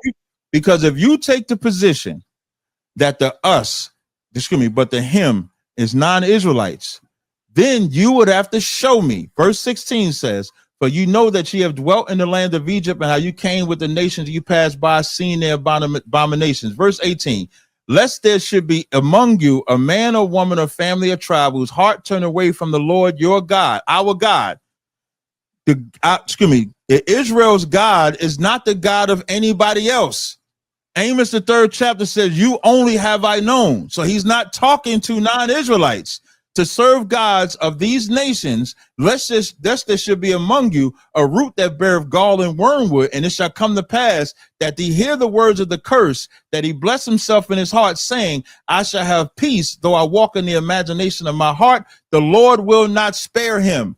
By you trying to say that these are non-Israelites, then you again would have to show me where non-Israelites are breaking the law outside of this covenant. Because based on this text, it don't matter if they're in the land of Israel or not. They have to keep the laws of God. But you said that they only have to keep the laws of God if they're under Israel. That's what you said. Okay, once again, there was no people keeping no laws of God that were not joined to Israel. First of all, that ain't what I said. If you make that verse to him, non-Israelites, then that means generationally, whatever nations you're saying are the strangers in that verse, has to generationally keep the commandments or they get punished. That's what you're saying, because you just admitted that this is talking about generations. Once again, you keep diverting from what we are talking about. We are talking about this is a precedent about, because you wanted to go to Hebrews 9 and you wanted to see the precedent for non-Israelites entering into a covenant or whatever. So I brought you to Deuteronomy 29 that clearly states that non-Israelites entered into the covenant. It's clear in the text that is talking about non-Israelites. Right? Because if they entered into the covenant, you got to show where they broke the covenant. Show me. Why would I have to show you that they broke the covenant? Here's why. I'm showing you that they were non-Israelites that entered into the covenant. Why? Let me tell you why. Because in Hebrew, I'm gonna read Hebrews 8:8. For finding fault with them, he saith, "Behold, the days come, saith the Lord." You stepping away for a second? Yeah, I'm about to use the restroom. Just you can keep talking. Okay. I'll do a little promo while you go away. While we do this, right? Dwayne need to go to the bathroom, man. Probably need to go in the bathroom like Garfield did to get some help. So while I'm gonna take this minute, if y'all see my face first, this is a real belt, by the way. Let me make sure I got it up right. This is a real belt. This ain't a fake belt. I got this belt from a good brother, Tommy Sotomayor, for all the butt whippings that I've put on Christians. Now, you might see my face glowing like this, right? What I want to do, if I could do a shameless plug while we wait for Dwayne to come back, I'm going to present my screen while we got 693 people up in this chat. Let me present my screen real fast. Let me show y'all what's got me smelling this way. I want y'all to look at this. And now y'all think I just promote my business. I promote all business. So if you look at this right here, you have Mama Sense. I'm going to put the link in the chat. Let me grab the chat. And what this focuses on, let me put this link in the chat. Hey, Mika, I think you went to my moderators. If y'all can make sure y'all put that in the chat. What has my face glowing is this resurrection facial oil. And I'm going to just read a little highlights of it. It says, our luxurious facial care products are meticulously handcrafted to nourish, rejuvenate, enhance your skin's natural radiance. From our gentle resurrection face oil to our potent resurrection face serum and lavish facial moisturizers, each product is thoughtfully formulated with love to deliver a spa experience and unparalleled results. Dive into a world of botanical extracts, powerful antioxidants, experience the transformative power of our effective formulations, and reveal your most glorious self. Shout out to Mama Sense. This is amazing. I just want to let y'all know that's why I look so glorious up in here, face shining and glowing. Dwayne, you look a little ashy. Hey, that's sweat. A little bit of this. Sweating. That's why you sweating. Listen, you look a little ashy. I could say sweating. You sweating. Listen, anybody go back to the beginning? I've been glowing since I got on here, but you look ashy though. I got you covered. But now, Hebrews 8:8 that I was reading, he said, why does it matter if they broke the covenant? It says, I didn't say why it doesn't matter. That's not what I said. I said, show me where. I said, I don't have to show you that because we're talking. You brought me here to say why does it matter? You did say that.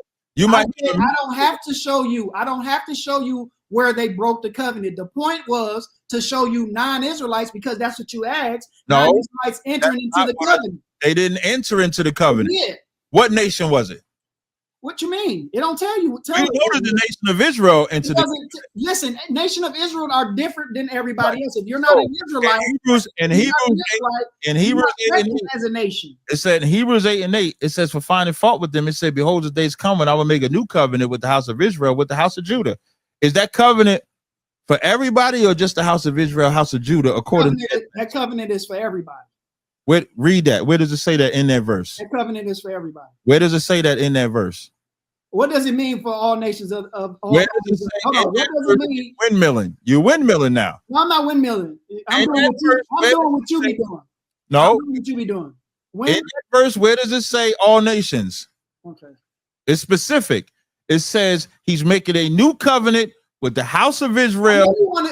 I know you want to stick on this covenant thing, but that's not what we're doing, right? Okay, so when you say stick to this covenant thing, the title is Two Views on Salvation. My position, and maybe you can reset your position too. You want to go first and reset your position? I mean, I don't need. We don't need to go nowhere. We don't need to. Okay, but when you say I want to focus on the covenant, yeah, but that's what you're trying to do. You're trying to stick to a covenant conversation. You're trying to. In Romans the 9th chapter, it says who pertain the adoption, the glory, the covenants, and the promises. You can't have salvation from my position. Remember, I'm an Israelite. So as an Israelite man, you cannot have access to salvation unless you're an Israelite under the covenant. So that's why a lot of my verses or my position is the covenant, because the promise and the covenant is everything. So that's where we differ. Yeah, but it's different. But I'm trying to get you to see, you're not you hinging on all of these covenant conversations, and we're talking about salvation and is it only for Israel? So I would like, instead of us doing what we did before, I want to stick to those type of conversations, because this is Wait, we us just dealing with strictly us with dealing like with salvation? us dealing with who entered into the covenant. We only came to the covenant thing because you asked me to show you where another nation entered into the covenant. That's why we went to Deuteronomy 29, right? Does the cup? I don't. Okay, if you want to just do salvation, that's fine. But one question: doesn't It's the not that I just want to do it. It's like we getting away from where I know you want to go somewhere. I have somewhere that I wanted to go. I don't mind you. I don't mind you going somewhere. I see you. I see you. You want me to add you? Yeah, add me on that. All right, so I'm gonna remove this one. Okay. There you go. All right. You actually sound better. It sounds better. I know, and I Yeah. hear you better. Yeah. So I'm gonna kick the other one from the studio. All right. Go ahead. Go ahead. All right. No problem. All right. All right. There we go. So now, wait. Let me stop sharing my screen. So now, if you want to stick to salvation, my only position so everybody can understand the reason why I keep sticking with the covenant, because for me, without that covenant, you don't have access to salvation. But if you want to stick with terms of like salvation like that, we fine. So let's reset. We've been going for 2 hours. Now, I'm good till about 6. You good till about 6? Yeah. Let me see. What time is it? Or 6:30. I could stretch it to about 6:30 or so. Only because on Mondays I like to watch General Hyman's class and the radio show. All right, so that's good. So okay, perfect. This is what we'll do, right? Yes, I'm gonna reset. I'm gonna let you guide. Look, no. For the next, I want you to press, because I was pressing this last time. I want you to press so I can. You wasn't pressing at all. That's why I don't mind you doing it. Yeah, I was. Okay, so great. Okay, well. Yeah, you wasn't pressing nothing. All right, well let's go to pressed. Let's go to. Let's go. You about? Hey, listen. Go on and get your towel right now. You know that little towel you be having. Listen, when they go back to that towel, live, this glow right here, Mama Sense. If y'all ain't got this glow, let me put it up in the camera. If y'all ain't got this glow, get this facial oil from Mama Sense. Mika, did you grab that link? Mika, grab this link and put this in there. Make sure y'all get that glow and get that facial hair. There. All right, so I want to go to Romans 11, but I really want to hit you with this Ezekiel 37 first. All right, let's go to Ezekiel 37. So it's your understanding, so I'll be clear, it's your understanding that the Gentiles are not just the northern kingdom, right? They could be northern and southern kingdom, right? My position is that Gentile just means nation, which could be anybody based on context. But you still saying the Gentiles that the New Testament writers write about, or Paul writes about, are Israelites, right? Yes. No. And depending on when you see the word Gentile, context supersedes the definition. So if the context is talking about Israelites, it's Israelites. If it's non-Israelites, then it's non-Israelites. Okay, but yeah, like for instance, in Ephesians 2, you would say that the Gentiles in the book of Ephesians are Israelites, right? Yep. Okay, and you would say that the Gentiles that's talked about in Romans 11 are Israelites, right? Yes. Okay, great. So this is the question, right?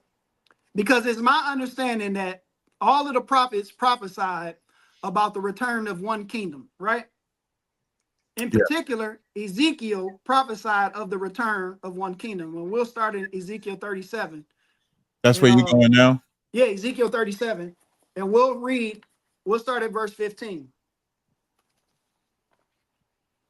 I'll start with you can get it. You can read it when you get it. That's fine. Okay.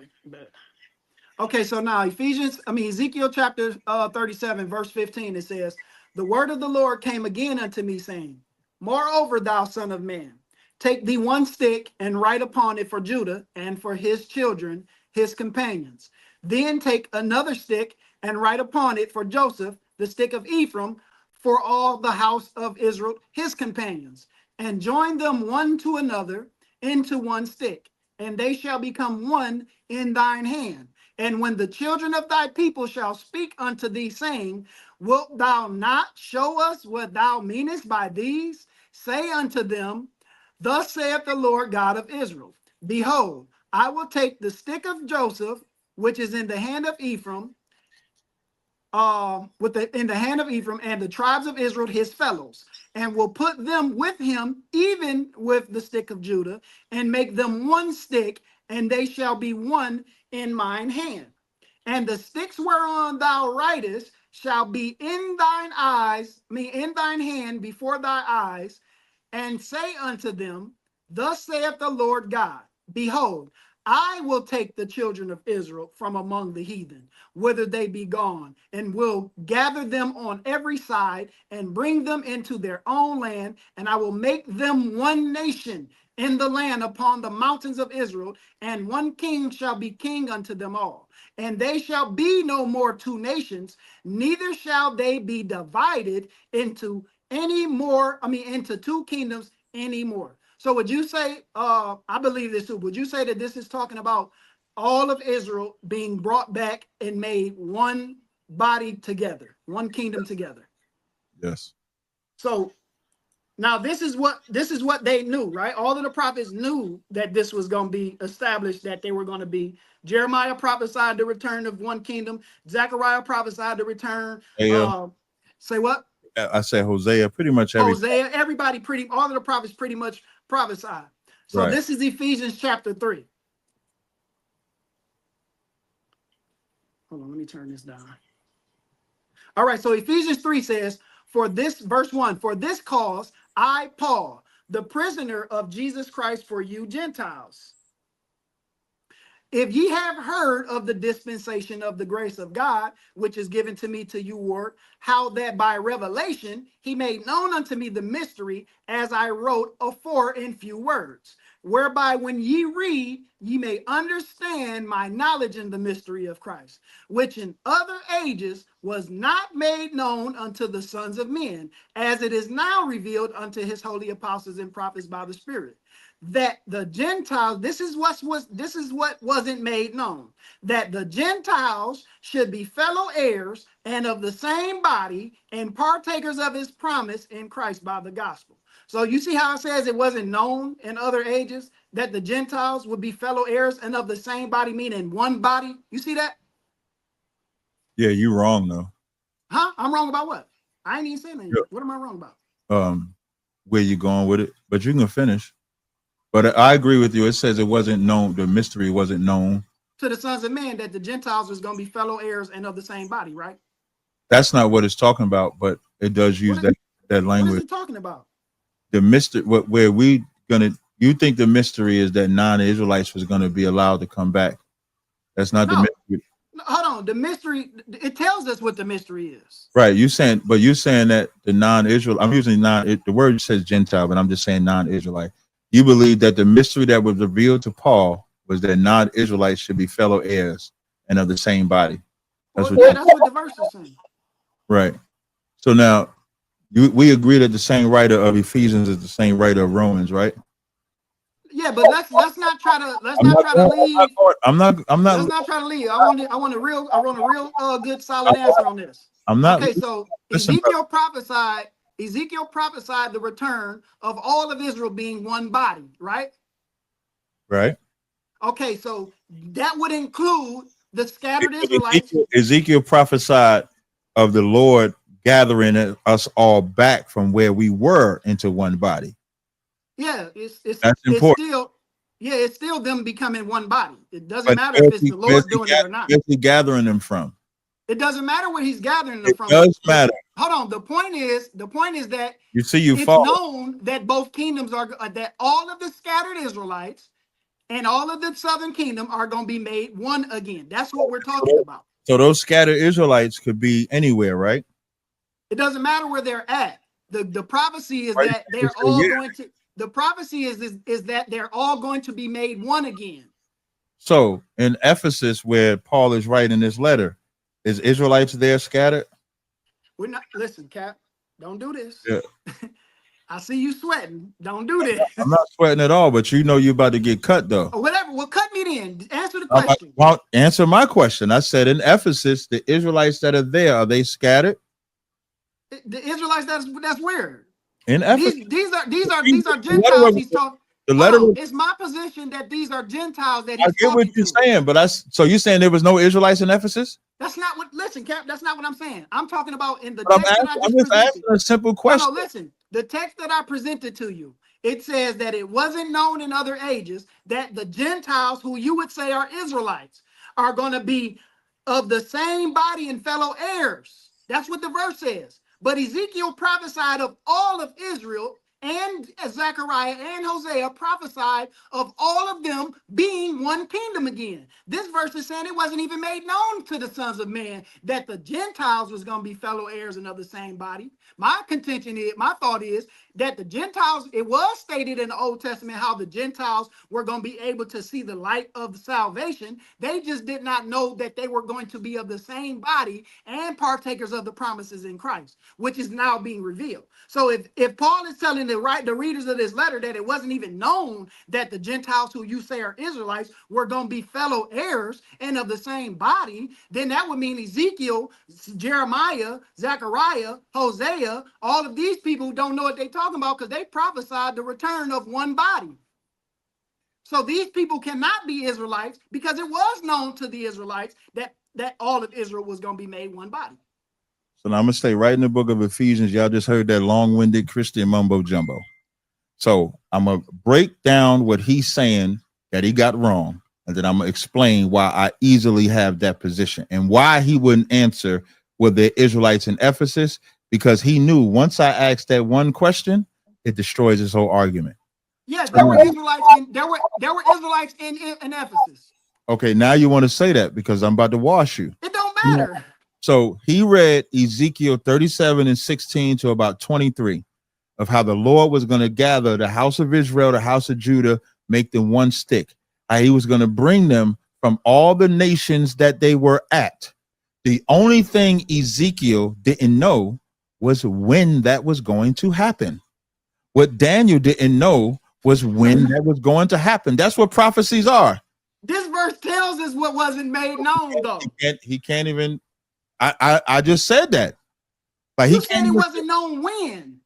When Ezekiel wrote that, he did not know when it was going to happen. It doesn't say 50 years from now, this is going to happen. 100 years from now, this is going to happen. He's giving a prophecy of what's going to happen. Hosea gives a prophecy of when the children. You're doing it again, Cap. One thing I did not do when you read Ezekiel 37:16 and all in verses, I didn't interrupt. When you just gave your breakdown just now, I didn't interrupt. Go ahead, man. As I'm talking and cutting your argument to pit. You're not. And you should be able to rest. Go ahead. Go ahead. I'll be back. Now, you leaving or you No, go ahead. Go okay, ahead. I got you. So now in Ezekiel 37, they're given a prophecy. When Hosea says that ye are not going to be my people for a time, the children of Israel wasn't his people. And then he said, in the place where it said, ye are not the children of God, there you shall be called. You know when that was revealed in Rome? When Paul said it to the children of Israel in Rome. So when it says how that by my revelation, he made known unto me the mystery, as I wrote afore in few words, he's revealing now through Christ, this is the time that we're going to get gathered together. He's revealing this is the time that now through Christ, the northern kingdom and the southern kingdom that were once afar off or separated from Christ, now this is the time that you come back. Now, let me prove it and stay right in the book of Ephesians. Let's go to Ephesians 1. Ephesians 1, same chapter. I ain't read no verses yet except his verses. So when he's sitting there doing all that, that's because he can't sit still because it hurt. Ephesians 1, let's see who the letter was written to. And remember, he didn't want to say any Israelites was in Ephesus at first. Now he's going to have to. It says, Ephesians 1, Paul, an apostle of Jesus Christ, Yahushua Mashiach, by the will of God, to the saints which are at Ephesus. Psalms 50 and 5, you're only a saint if your ancestors made a sacrifice to God. That's Psalms 50 and 5. Verse 4, it says, verse 4, according as he hath chosen us in him before the foundation of the world, that we should be holy without blame before him in love, having predestinated us unto the adoption of children by Jesus Christ to himself. So the same man that wrote Romans that said the adoption belonged to Israel is the same man that is writing the letter to Ephesus and saying predestinated us unto the adoption of children by Christ. So now that mystery wasn't revealed to Ezekiel. That only thing that was revealed to Ezekiel is that it was going to happen. What was revealed to, and why is it even saying mystery to Paul? Because Paul was persecuting followers of Christ until in the book of Acts, you can read where Christ says to Paul, how long do thou persecute, pick a kick against the pricks? And then Christ revealed to Paul, this is the time where it was said, aforetime, you are not the children of Israel, there you are the children of God. We are predestinated unto the adoption of children by Jesus Christ himself. So when you go to Ephesians, the 3rd chapter, when it says that the Gentiles is not a race of people. Gentile just means nation. Anybody can be that. So when it says fellow heirs and of the same body and partakers of the promise was only given to the children of Israel. So he only wanted to deal with salvation. I'm fine with that. But he brought us to a verse that has the word promise in it. So because that verse has promise in it and Paul wrote promise, Paul said only Israelite pertain the promises. So unless Paul is schizophrenic, you would have to say either Paul is a liar or the same promises in Ephesus that belong to Israelites is the same promises that was in Romans that belong to the Israelites. Great. It amazes me how y'all always do this. You're being long-winded, and then y'all be long-winded. Like it's just crazy to me. But I didn't say you was long-winded. I said you was interrupting. I'll let you go. You interrupt. No, I'm saying, but I'm talking to the people. Said you was long-winded. Not me. We've been straight. You and I have been straight. Oh, okay. I thought I heard you say that. My bad. I thought I heard you say that. Oh, okay. All right, sweet. I might have said long-winded and saying nothing or loud and saying nothing or. Once again, you have a conundrum, a problem, a situation going on where you keep adding the words only into the Bible. Every time you put the word only in the Bible, a cat should grab your tongue. That's what should happen every time. I'm just gonna say that. Every time you say only, and the text don't say only, something should just scratch your tongue. A cat should just scratch it. But anyway, so now you haven't addressed the fact, I know you made a claim, you made claims about Ephesians. You said, oh, that means that they had to do this, and Ephesians 3:6, once again, tells us what wasn't made known. It tells us what verse 5 is talking about. Verse 5 says it wasn't you. I noticed you said. I'm just trying to follow you in Ephesians 1, you said? I'm in Ephesians 3. Gotcha. Back to where we started. Gotcha. You said that Ezekiel just didn't know when it was going to happen. Well, Paul ain't talking about when in chapter 3 of Ephesians. He don't bring up when. He said it wasn't made known unto the sons of men that the Gentiles should be fellow heirs. He don't say it wasn't known in other ages when. He said the sons of men didn't even know in time past.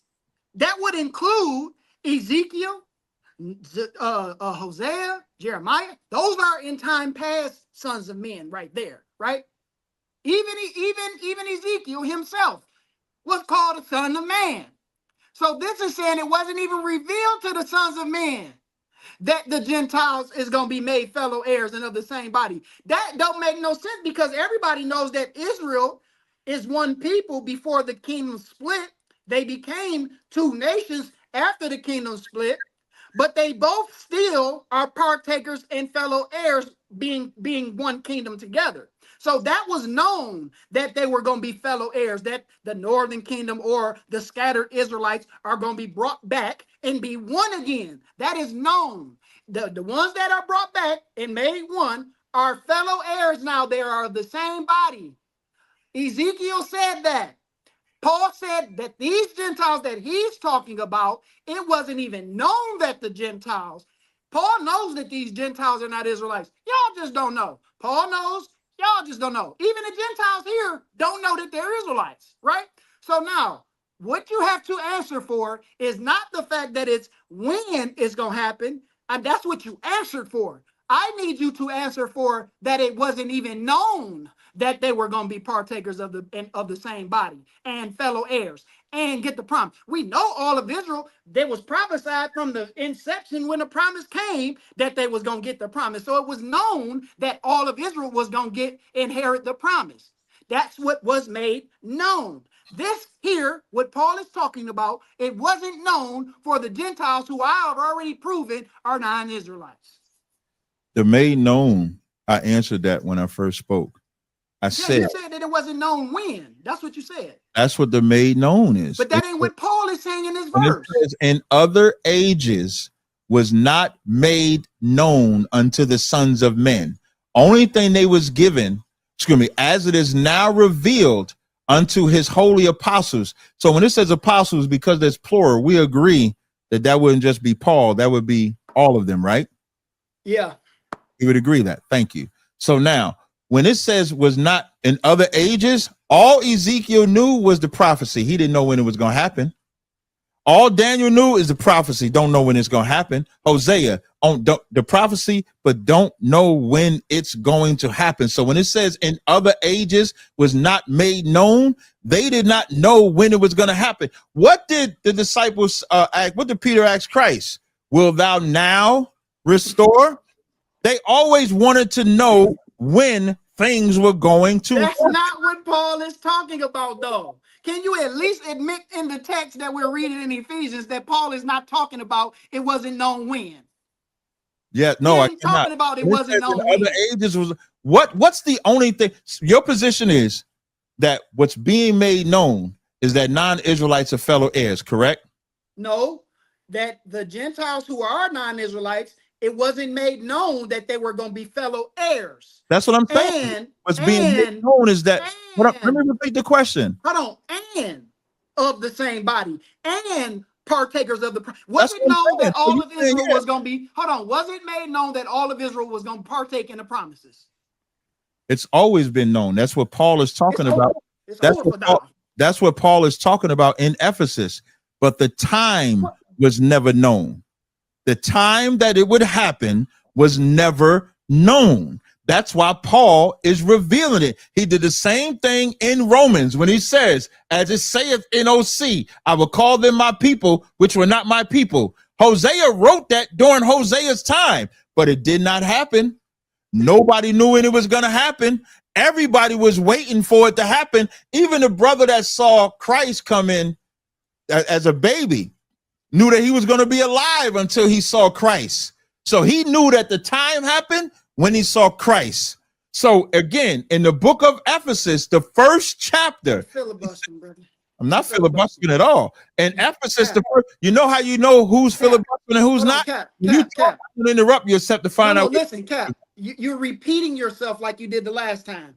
This is what you did. This is what you did the last time. You kept repeating the same points over and over again. You haven't addressed that this don't say nothing about when it wasn't known when. It says made. Hold on, this verse don't say nothing about it wasn't made known when. It says in other ages was not made known. Is that talking about time? Yes or no? No, it's not talking about time. Ages is not time. Ages is not time. The best thing that you can do is just so now ages ain't time. Hold on, listen. The best thing you can do is just agree with the text. You can agree that verse 6 is telling us what wasn't made known, right? Say that one more time. Can you agree that verse 6 is telling us what wasn't made known? No. Verse 6 is not telling us what wasn't made known? Verse 5 is telling you.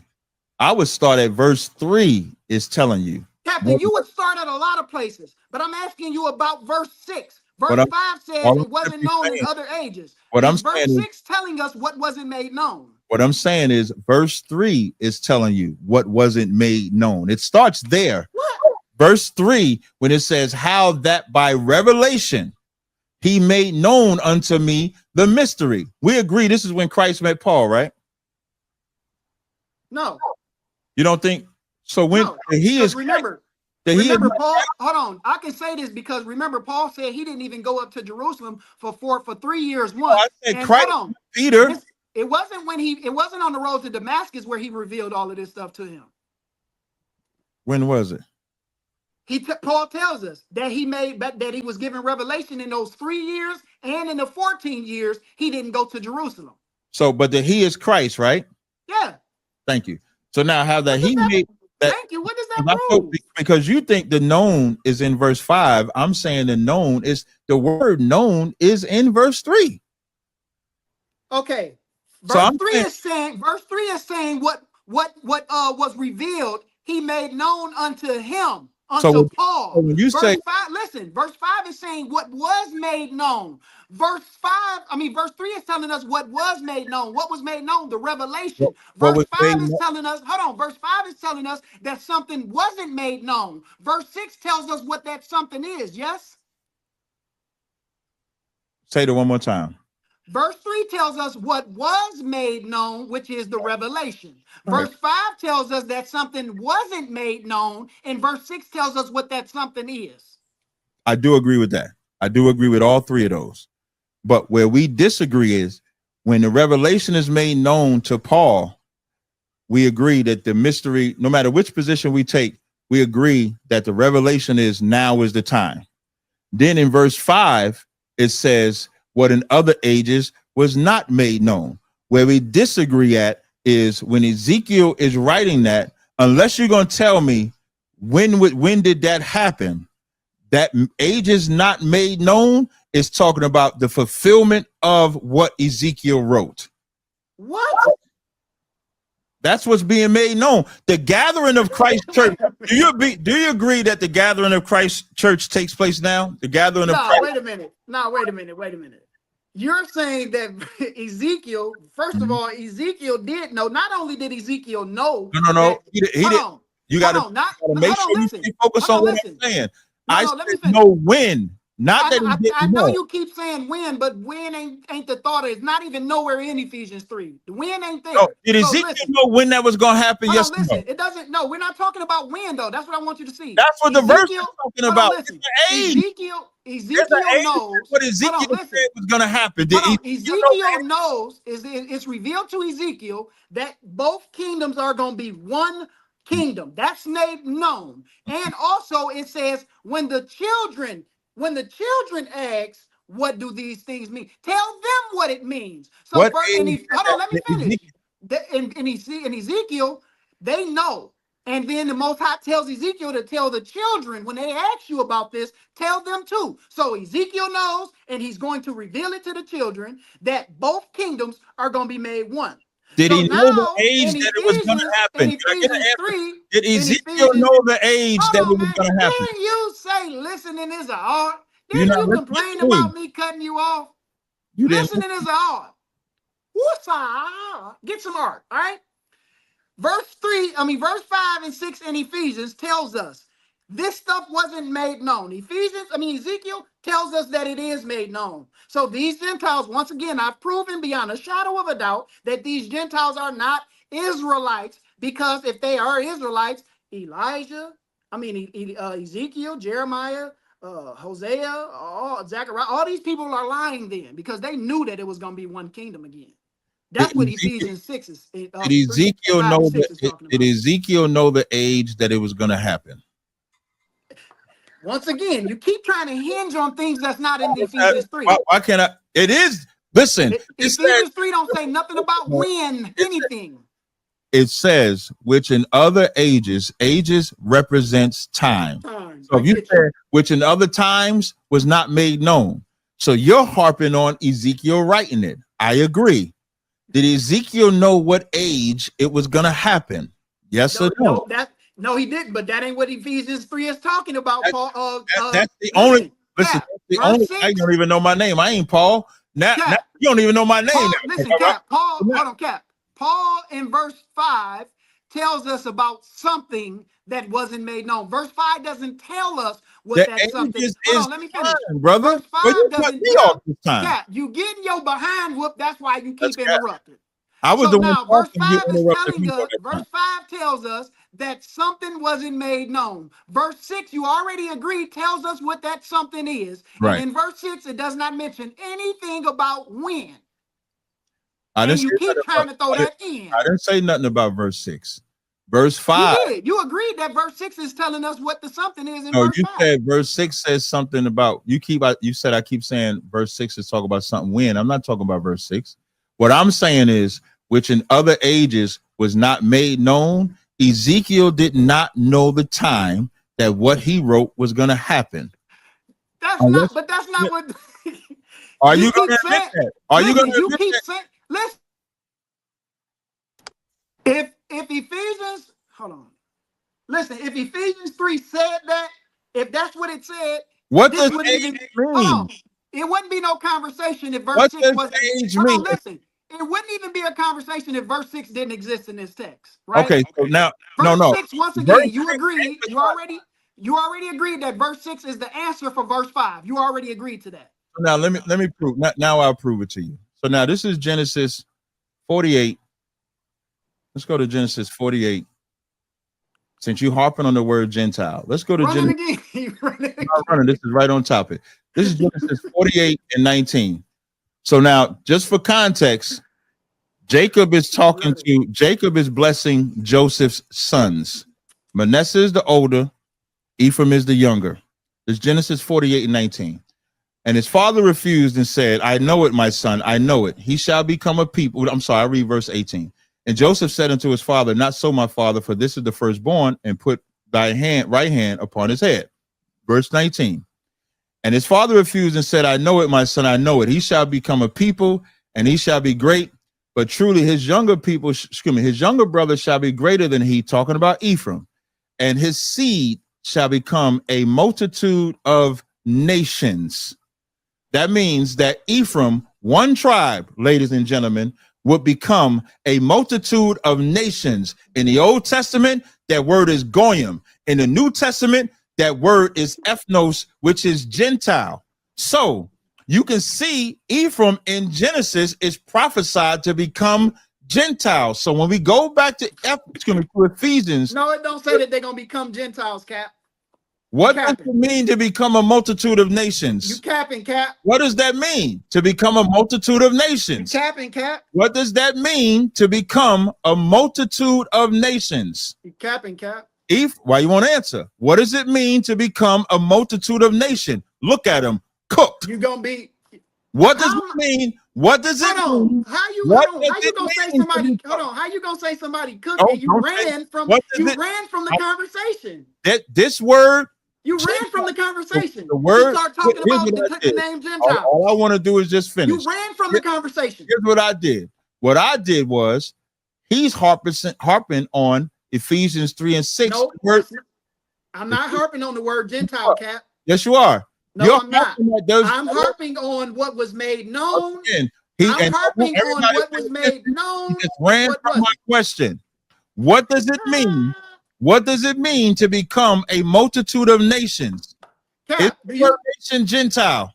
Cap, when we were answered. I answered all your questions. Hold on, Cap. When we were just in Ephesians 3, right? When we was just there, running again. You ran to Genesis 48. I did not run. The only way I can run. You flew over speed bumps and everything. For the listening audience, here's what's running from a scripture. If either one of us get hit with a scripture and we change the subject totally to something else. That's what you're doing. I didn't change this totally to something else. You did. Ephesians 3 and 6 says that the Gentiles should be fellow heirs. His position is that the Gentiles are non-Israelites. My position is that the Gentiles are Israelites. So what I did, you left out my position. You didn't say my whole position. No problem. You brought a part of my position. Same body, partakers of the promise. That's his position, and that they're non-Israelites. I didn't think I had to say that. But now that's your position. Yeah. My position is that these are these are Israelites that are allowed to come back. So what I simply did was showed a prophecy that Jacob gave to Joseph, that one tribe, Ephraim, would become a multitude of nations. So my question to you is, what does it mean when it says Ephraim became a multitude of nations? It just means that they were split up. It just means that they were scattered into a whole bunch of nations. So those nations, is that word Gentile? In Hebrew, goyim, would that be goyim like Gentile would be goyim? Right. Does the Old Testament use the word Gentile for translation purposes? It uses goyim or nation. Does it use the I'm talking about for us in English. I'm talking about for us in English. Does it translators use the word Gentiles in the Old Testament? Translators use nation, they use Gentile, they use different ones. Right. So they use the word. They do use the word Gentiles for translation purposes, but they didn't use the word Gentile in that verse, did they? Did it say when you become a multitude of nations, that means that one tribe is not just going to be the tribe of Ephraim. That one tribe is going to become a multitude of nations, like the text says. So now that but you're trying to equate them being called a multitude of goys. You're trying to equate that to Gentiles in Ephesians 3. And my argument is not the term. My argument is not the term Gentiles. My argument is what was made known unto these Gentiles. Hold on. My argument is what's not been made known. You keep trying to hinge on Gentiles when that's not my argument. This is why I said, hold on. This is why I said you didn't say my whole position, because you still haven't done it. My position is, remember, I went to Ezekiel 37 before I went to Ephesians 3, because I was setting you up, right? So when I went to Ezekiel, I went there for a purpose, right? When I got to Ephesians 3, my stance is that it was known that all of Israel, whether they be scattered or not scattered, are going to be one body. My argument in Ephesians 3 is that the Gentiles that it's talking about, whoever they are, it wasn't known that they were going to be of the same body. What same body? Of the tribes of Israel. That's what the text says, and that's what you haven't addressed. You keep throwing these words in like when and only, but the verse is not talking about when. It says, it tells us in verse 6 what wasn't made known. It wasn't made known who the Gentiles, who y'all ignorantly call the Israelites. It says that it wasn't made known that the Gentiles was going to be fellow heirs and of the same body. It was made known that the Israelites and the other Israelites that were scattered were going to be one body. That's what you haven't addressed. You keep doing all this, you giving soliloquies and trying to run from this to somewhere else because you're getting spanked. You need to take that championship belt you got that looked like it came from Goldberg and throw it in the garbage. Because your win streak is done. Yeah, that's cap. And your win streak is over. It's over for now. With all that long-winded talking, I know. Now we're back to talking about ages. First, he said, anybody go back and listen to him. The only person filibustering is him. So now we got to go back. First, he said I wasn't addressing Ephesians 6 when I was talking about the ages. Now that I cut him to piss on the Gentiles and showed just one. If I was to go to Genesis 35:10, the Lord told Jacob that he would be a company of nations, multitude. So why is all of that important? Because now, since he want to talk about ages again, the only thing ages can talk about is argument. That's not my argument. Once again, he just said, I'm not addressing his argument. His argument is about verse 5 with the ages being known. He just said that. Now, when I go to that and I'm about to destroy it, he says, that's not my argument. That's not my argument. You straw manning me, though. You attacking something that I'm not talking about. You said Ephesians 3 and 5 is your argument about the ages not being known. Now I'm addressing that, and you're saying I'm not addressing y'all.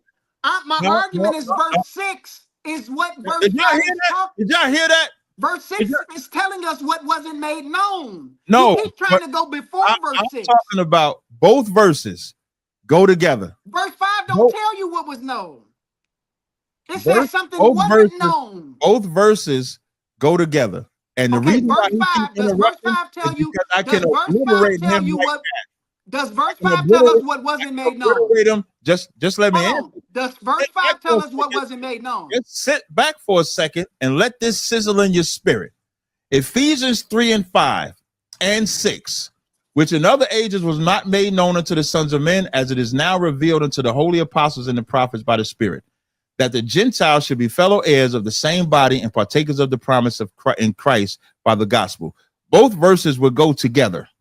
So when it says in other ages was not made known, all of the prophecies, the prophecy that I just said what Jacob just said to Joseph about Ephraim becoming a multitude of nations, that's a prophecy.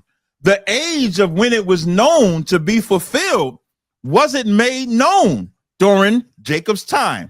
When the Lord told Jacob that he would become a company of nations, that's a prophecy. The ages wasn't made known of when it was going to happen. The Ezekiel that he read about the two sticks being joined together, the only way those two sticks can be joined together is if the apostles and the prophets, led by the Spirit, go to the 12 tribes that are scattered abroad, like James 1:1, and bring them back.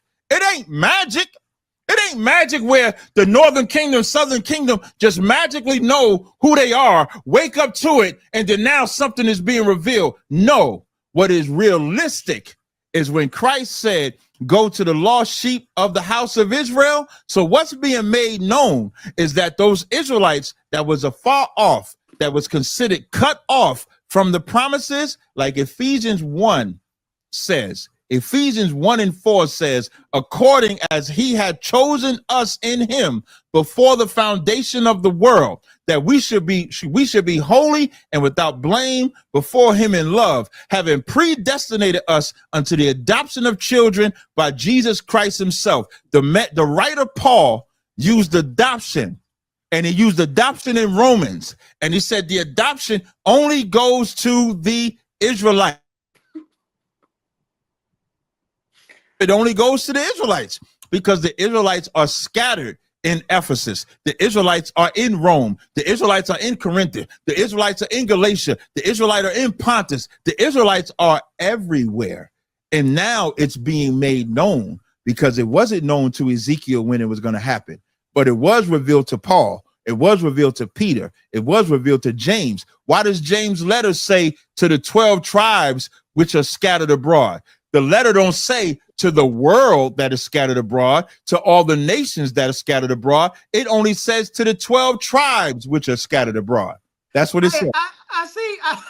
I see you reverting back to precept packets. That tells me a lot. That tells me a lot because you just got done. You just got done saying the same thing over repetition. Once again, you repeating yourself, repeating what you already saw, and you still haven't showed us like you did it again in Ephesians 3. You did it again, and you said it wasn't made known in other ages. And then you leave out verse 6 where it tells us what wasn't made known, and you throw something else in there that wasn't made known. That's a lie. So what? I read both verses. How many people you got watching on your stream right now? 713. Okay, you got 700 people watching on your stream right now, right? Can you tell us unequivocally, is verse 6 telling us what wasn't made known?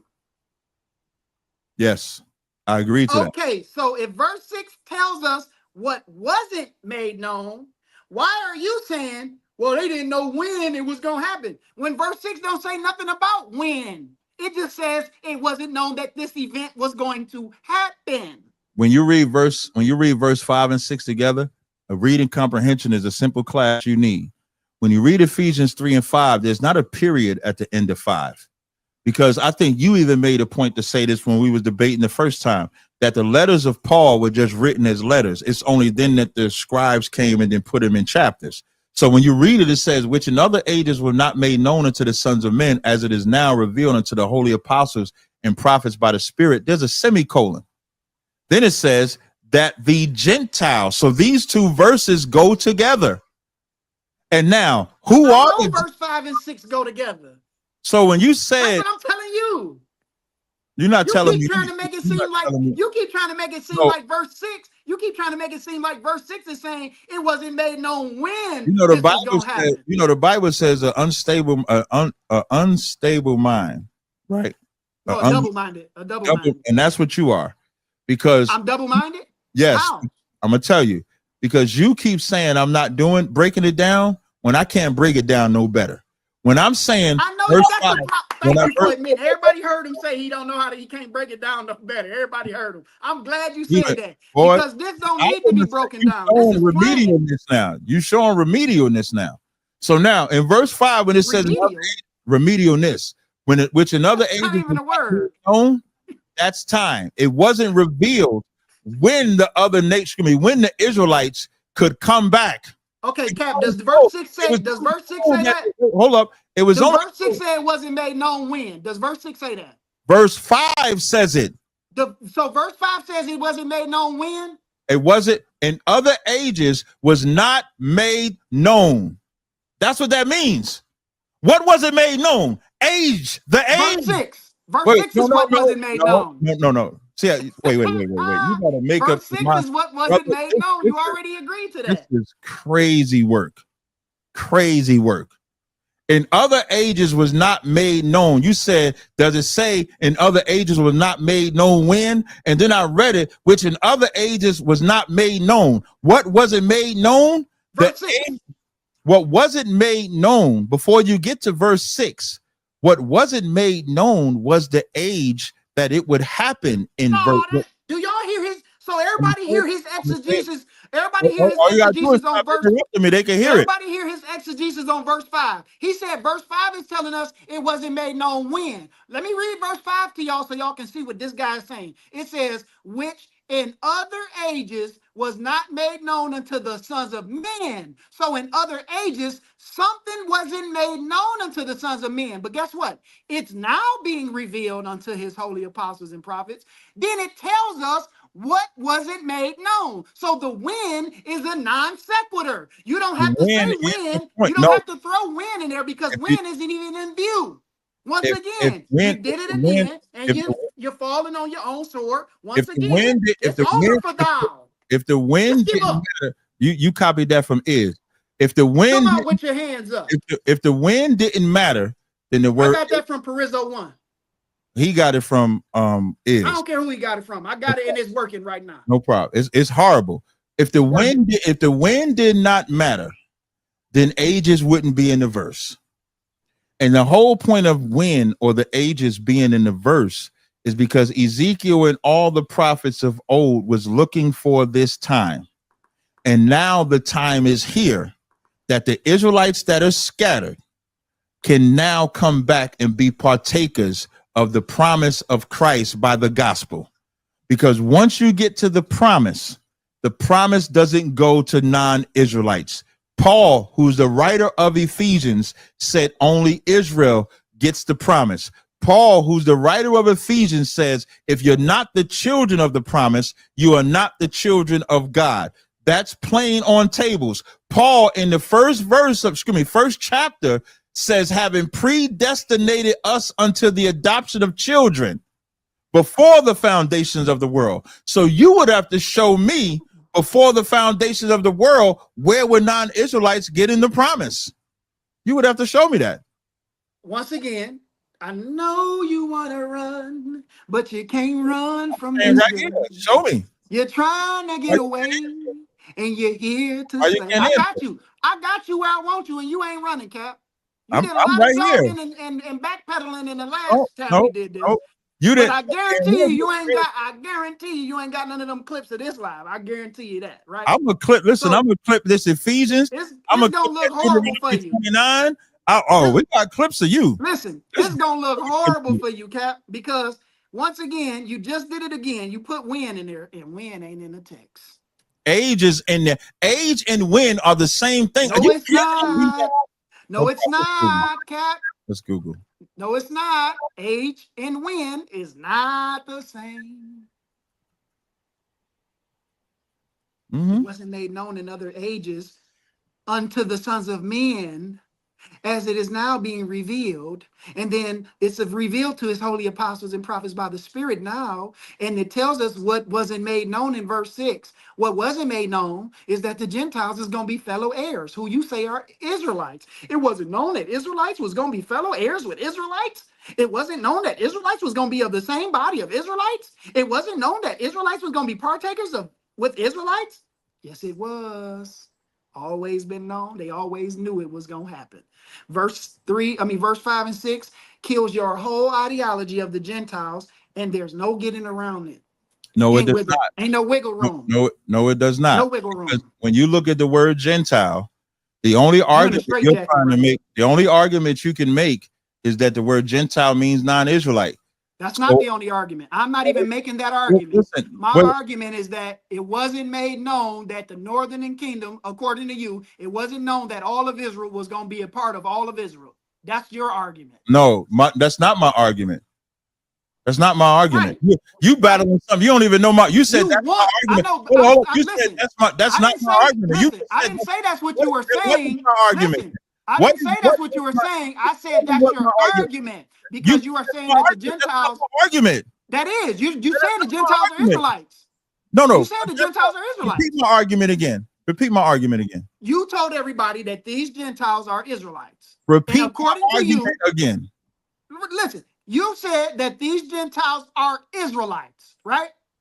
And that would mean it wasn't known that Israelites were going to be fellow heirs with Israelites. That would mean it wasn't known that Israelites was going to be one body. That would mean that Israelites wasn't going to be partakers of the promise. That's not my argument. That's what you're saying. That is not, no, that's not my argument. That's what you're saying, though. That's why you fail when you debate me, because you never know my argument. My argument is that it wasn't made known when this was going to happen. That's your argument. Now, what you're doing now is trying to change your answer because you failed at establishing my argument. I said what you are showing us, what you are saying, essentially saying is that when you ask me what your argument is, I have to actually give your argument. I didn't already say what your argument was. You was wrong, but you was listen.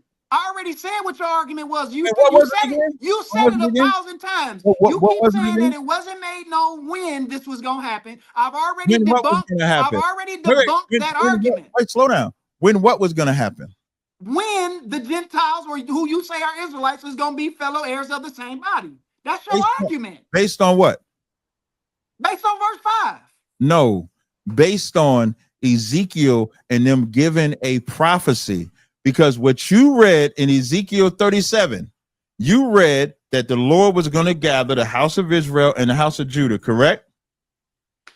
That's what Ezekiel said. He was going to, all of Israel going to be brought back into one kingdom. So that means that men would have to go to those lost sheep and wake them up, correct?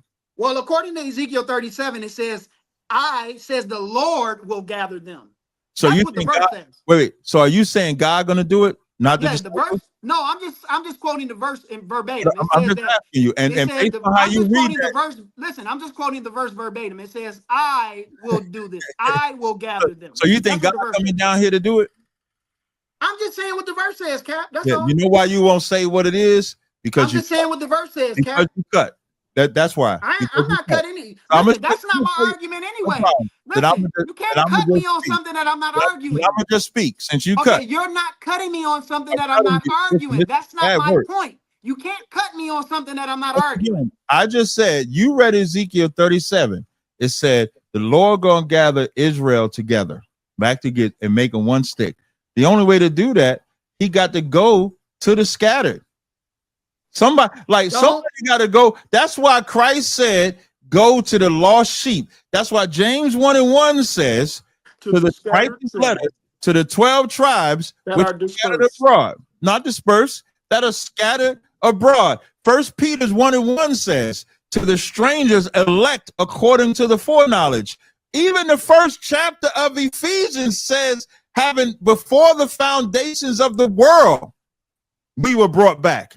We have the promise. We have the adoption. So now, can you show me a non-Israelite back? There you go. You're doing it again. Well, we spent about 40 minutes on this subject. You know why, Cap? You know why we spent because I keep beating you and you can't help. Because you haven't proved nothing. You keep throwing. You keep proving. Here's how I prove. You keep proving your point by adding something to the text, which is the word when. Once again, the word when is not in verse 5.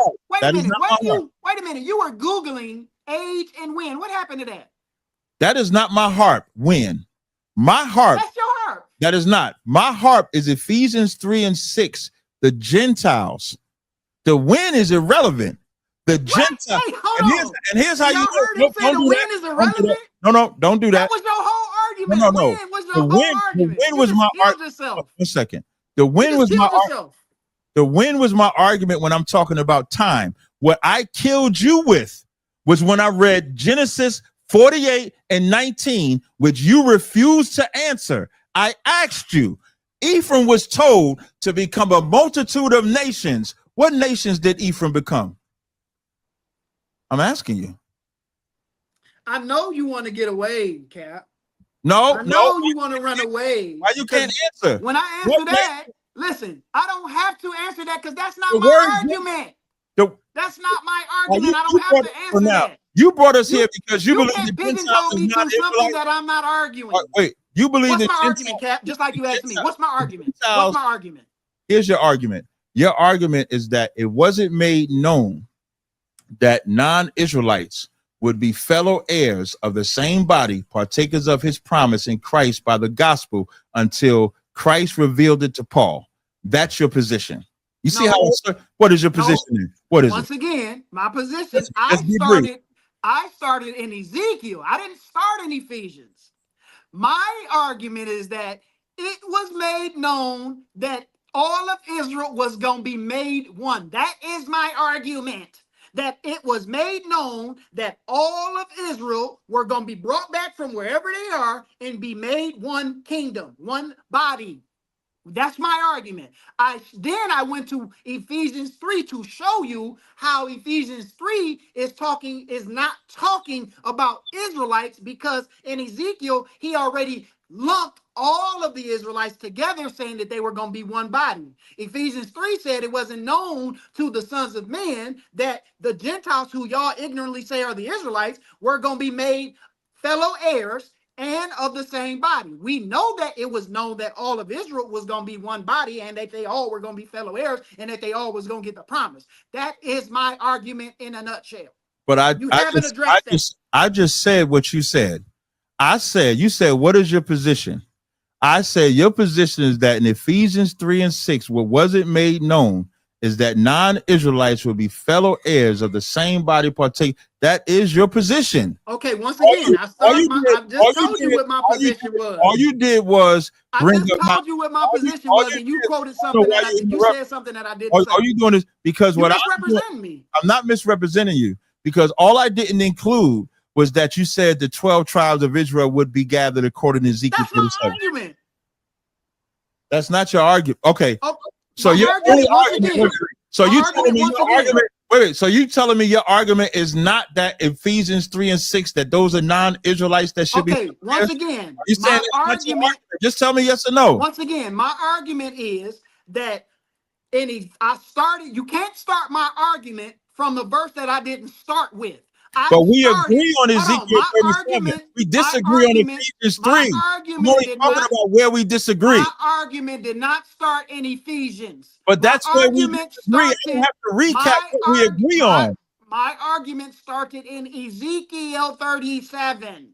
And my argument, once again, is that it was made known that all of Israel was going to be brought back into one body. That is my argument. I went to Ephesians 3 to show you that the Gentiles, who y'all ignorantly call Israelites, it wasn't made known that these people, whoever they are, was going to be of the same body and fellow heirs and partakers of the promise. Well, my argument is that in Ezekiel 37, it's known that all of Israel is going to be one body. That's my argument. Right. That's what I said. And all I did was eliminate that. You left that out. Because we agree with Ezekiel 37. We disagree at Ephesians 3 and 6 that those Gentiles is non-Israelites. I disagree with you on that. You think that they're that's the only way your logic works, is if these Gentiles are non-Israelites. Because if you think they're Israelites, your logic don't work at all. My logic is perfect, because the only way Ezekiel 37 happens is if Paul goes to the Israelites in Ephesus, if Paul goes to the Israelites in Rome, if Paul goes to the Israelites in Corinth. Unless you're telling me, here's what you want me to believe. You just said earlier, God gonna gather the Israelites. That's what you said. No, I did not. No, I did not. I said, well, the verse says. Right. I said, well, the verse says. Right. I said, well, the verse says. Right. I'm just going based off because this is the verse I brought us to. Right. So you can't misrepresent me. That's why I said, well, the verse says. So then when the verse says God is going to gather them, Does that mean he's going to send prophets to gather them, or he's? I don't care how he's going to do it, because in Ephesians chapter 3, he ain't talking about how it's going to be done. So since you don't care, he's not saying how it's going to be done. You said you don't care, so I can respond. He said, no problem. Listen, you straw man it. You straw man it. You don't care. You straw manning, because I didn't say nothing about how. So you can't throw it into my argument. No problem. My argument, once again, you answered. If you're saying that these are Israelites, you are essentially saying that it wasn't made known that the Israelites were going to be fellow heirs with the Israelites. That's what you are essentially saying. I got you. So now, this man just said he don't care how God's going to gather. What are you going to hold on to, y'all? What are you holding on to? I'm going to answer. So what now, are you holding on I to? did not, when you talking, like if we want to just be two men over talking, we can do that. So now, he said he don't care how God's going to do it. I'm going to tell you how God's going to do it. God did it by sending apostles and teachers to do the will of him, just like he sent his son Christ to die, and then Christ set up the disciples. Paul had disciples, and they all went to teach the children of Israel. How do I know? So in Ephesians 3, when it says in other ages not known, it's talking about the time of when it was going to happen. Ephesians 3 and 6, when it says Gentiles should be fellow heirs, I've already established one tribe is a multitude of nations. He ran from that. I didn't run from nothing. Then what does it mean when Ephraim is a multitude of nations? I didn't run from nothing. What does it mean? I did was, what does it mean? I grabbed my fishing rod. I grabbed my fishing rod and brought you back to the point. That's all I did. You can't be professional. What does it mean when Ephraim was going to become a multitude of nations? Listen, you did this the last time, and you're not going to get away with it this time. You can't answer it. Listen, I know your tactics. This is how you cut the butter. I know your tactics, and what you want to do is you want to leave this argument so you can make a point in another argument. I'm not making what I want everybody to see the word is, Gentile, I want everybody to see that this man did not address what we're talking about. He's not addressing. He wants me to give him what does it mean for nations. I'll ask you a question in emphasis. I'll ask you a question in emphasis. Having predestinated us unto the adoption of children. Who was adopted according to Paul? Once again, another filibuster question. I was you want to run. You want to run from Ephesians 3 because you stuck. This is in quicksand. This is the first in quicksand. And you once again you want to leave because you in quicksand. It's the first chapter. Everybody sees this. Everybody see, right? Cap says that verse 5. He says that verse 5 is talking about it wasn't made known when. What we're gonna do is be two men talking. I ask you a question. No, we're not doing that. I'm not running. We're not running to nowhere else. I'm in running nowhere else. Chapter. Your question don't got nothing to do with my point. So you saying I can't go to the first chapter of the letter that you brought us to? Listen, your question don't have nothing to. You stuck right now. So you can't answer that question either. You want out. You want out. You want out of the quicksand. You can't answer the question. I'm not going nowhere, Cap. We ain't going nowhere, Cap. So you're not. So you said. So here. I want you to answer these questions in this. I'll answer them already. I answered it. Then we can stop. Didn't you ask me? Don't say no. Agree? Hold on. Did you agree? Did you agree that verse 6 tells us? Did you agree that verse 6 tells us? I ain't got what verse 5 is talking about. I don't have to say nothing else, and neither do you. But if you already agreed that verse 6 is talking about verse 5. When I asked you about Hebrews 9 and 15, I did not have a problem with you going to Deuteronomy 29. I did not have a problem with you going to Deuteronomy 10. Are you telling me I can't read the first chapter of Ephesians?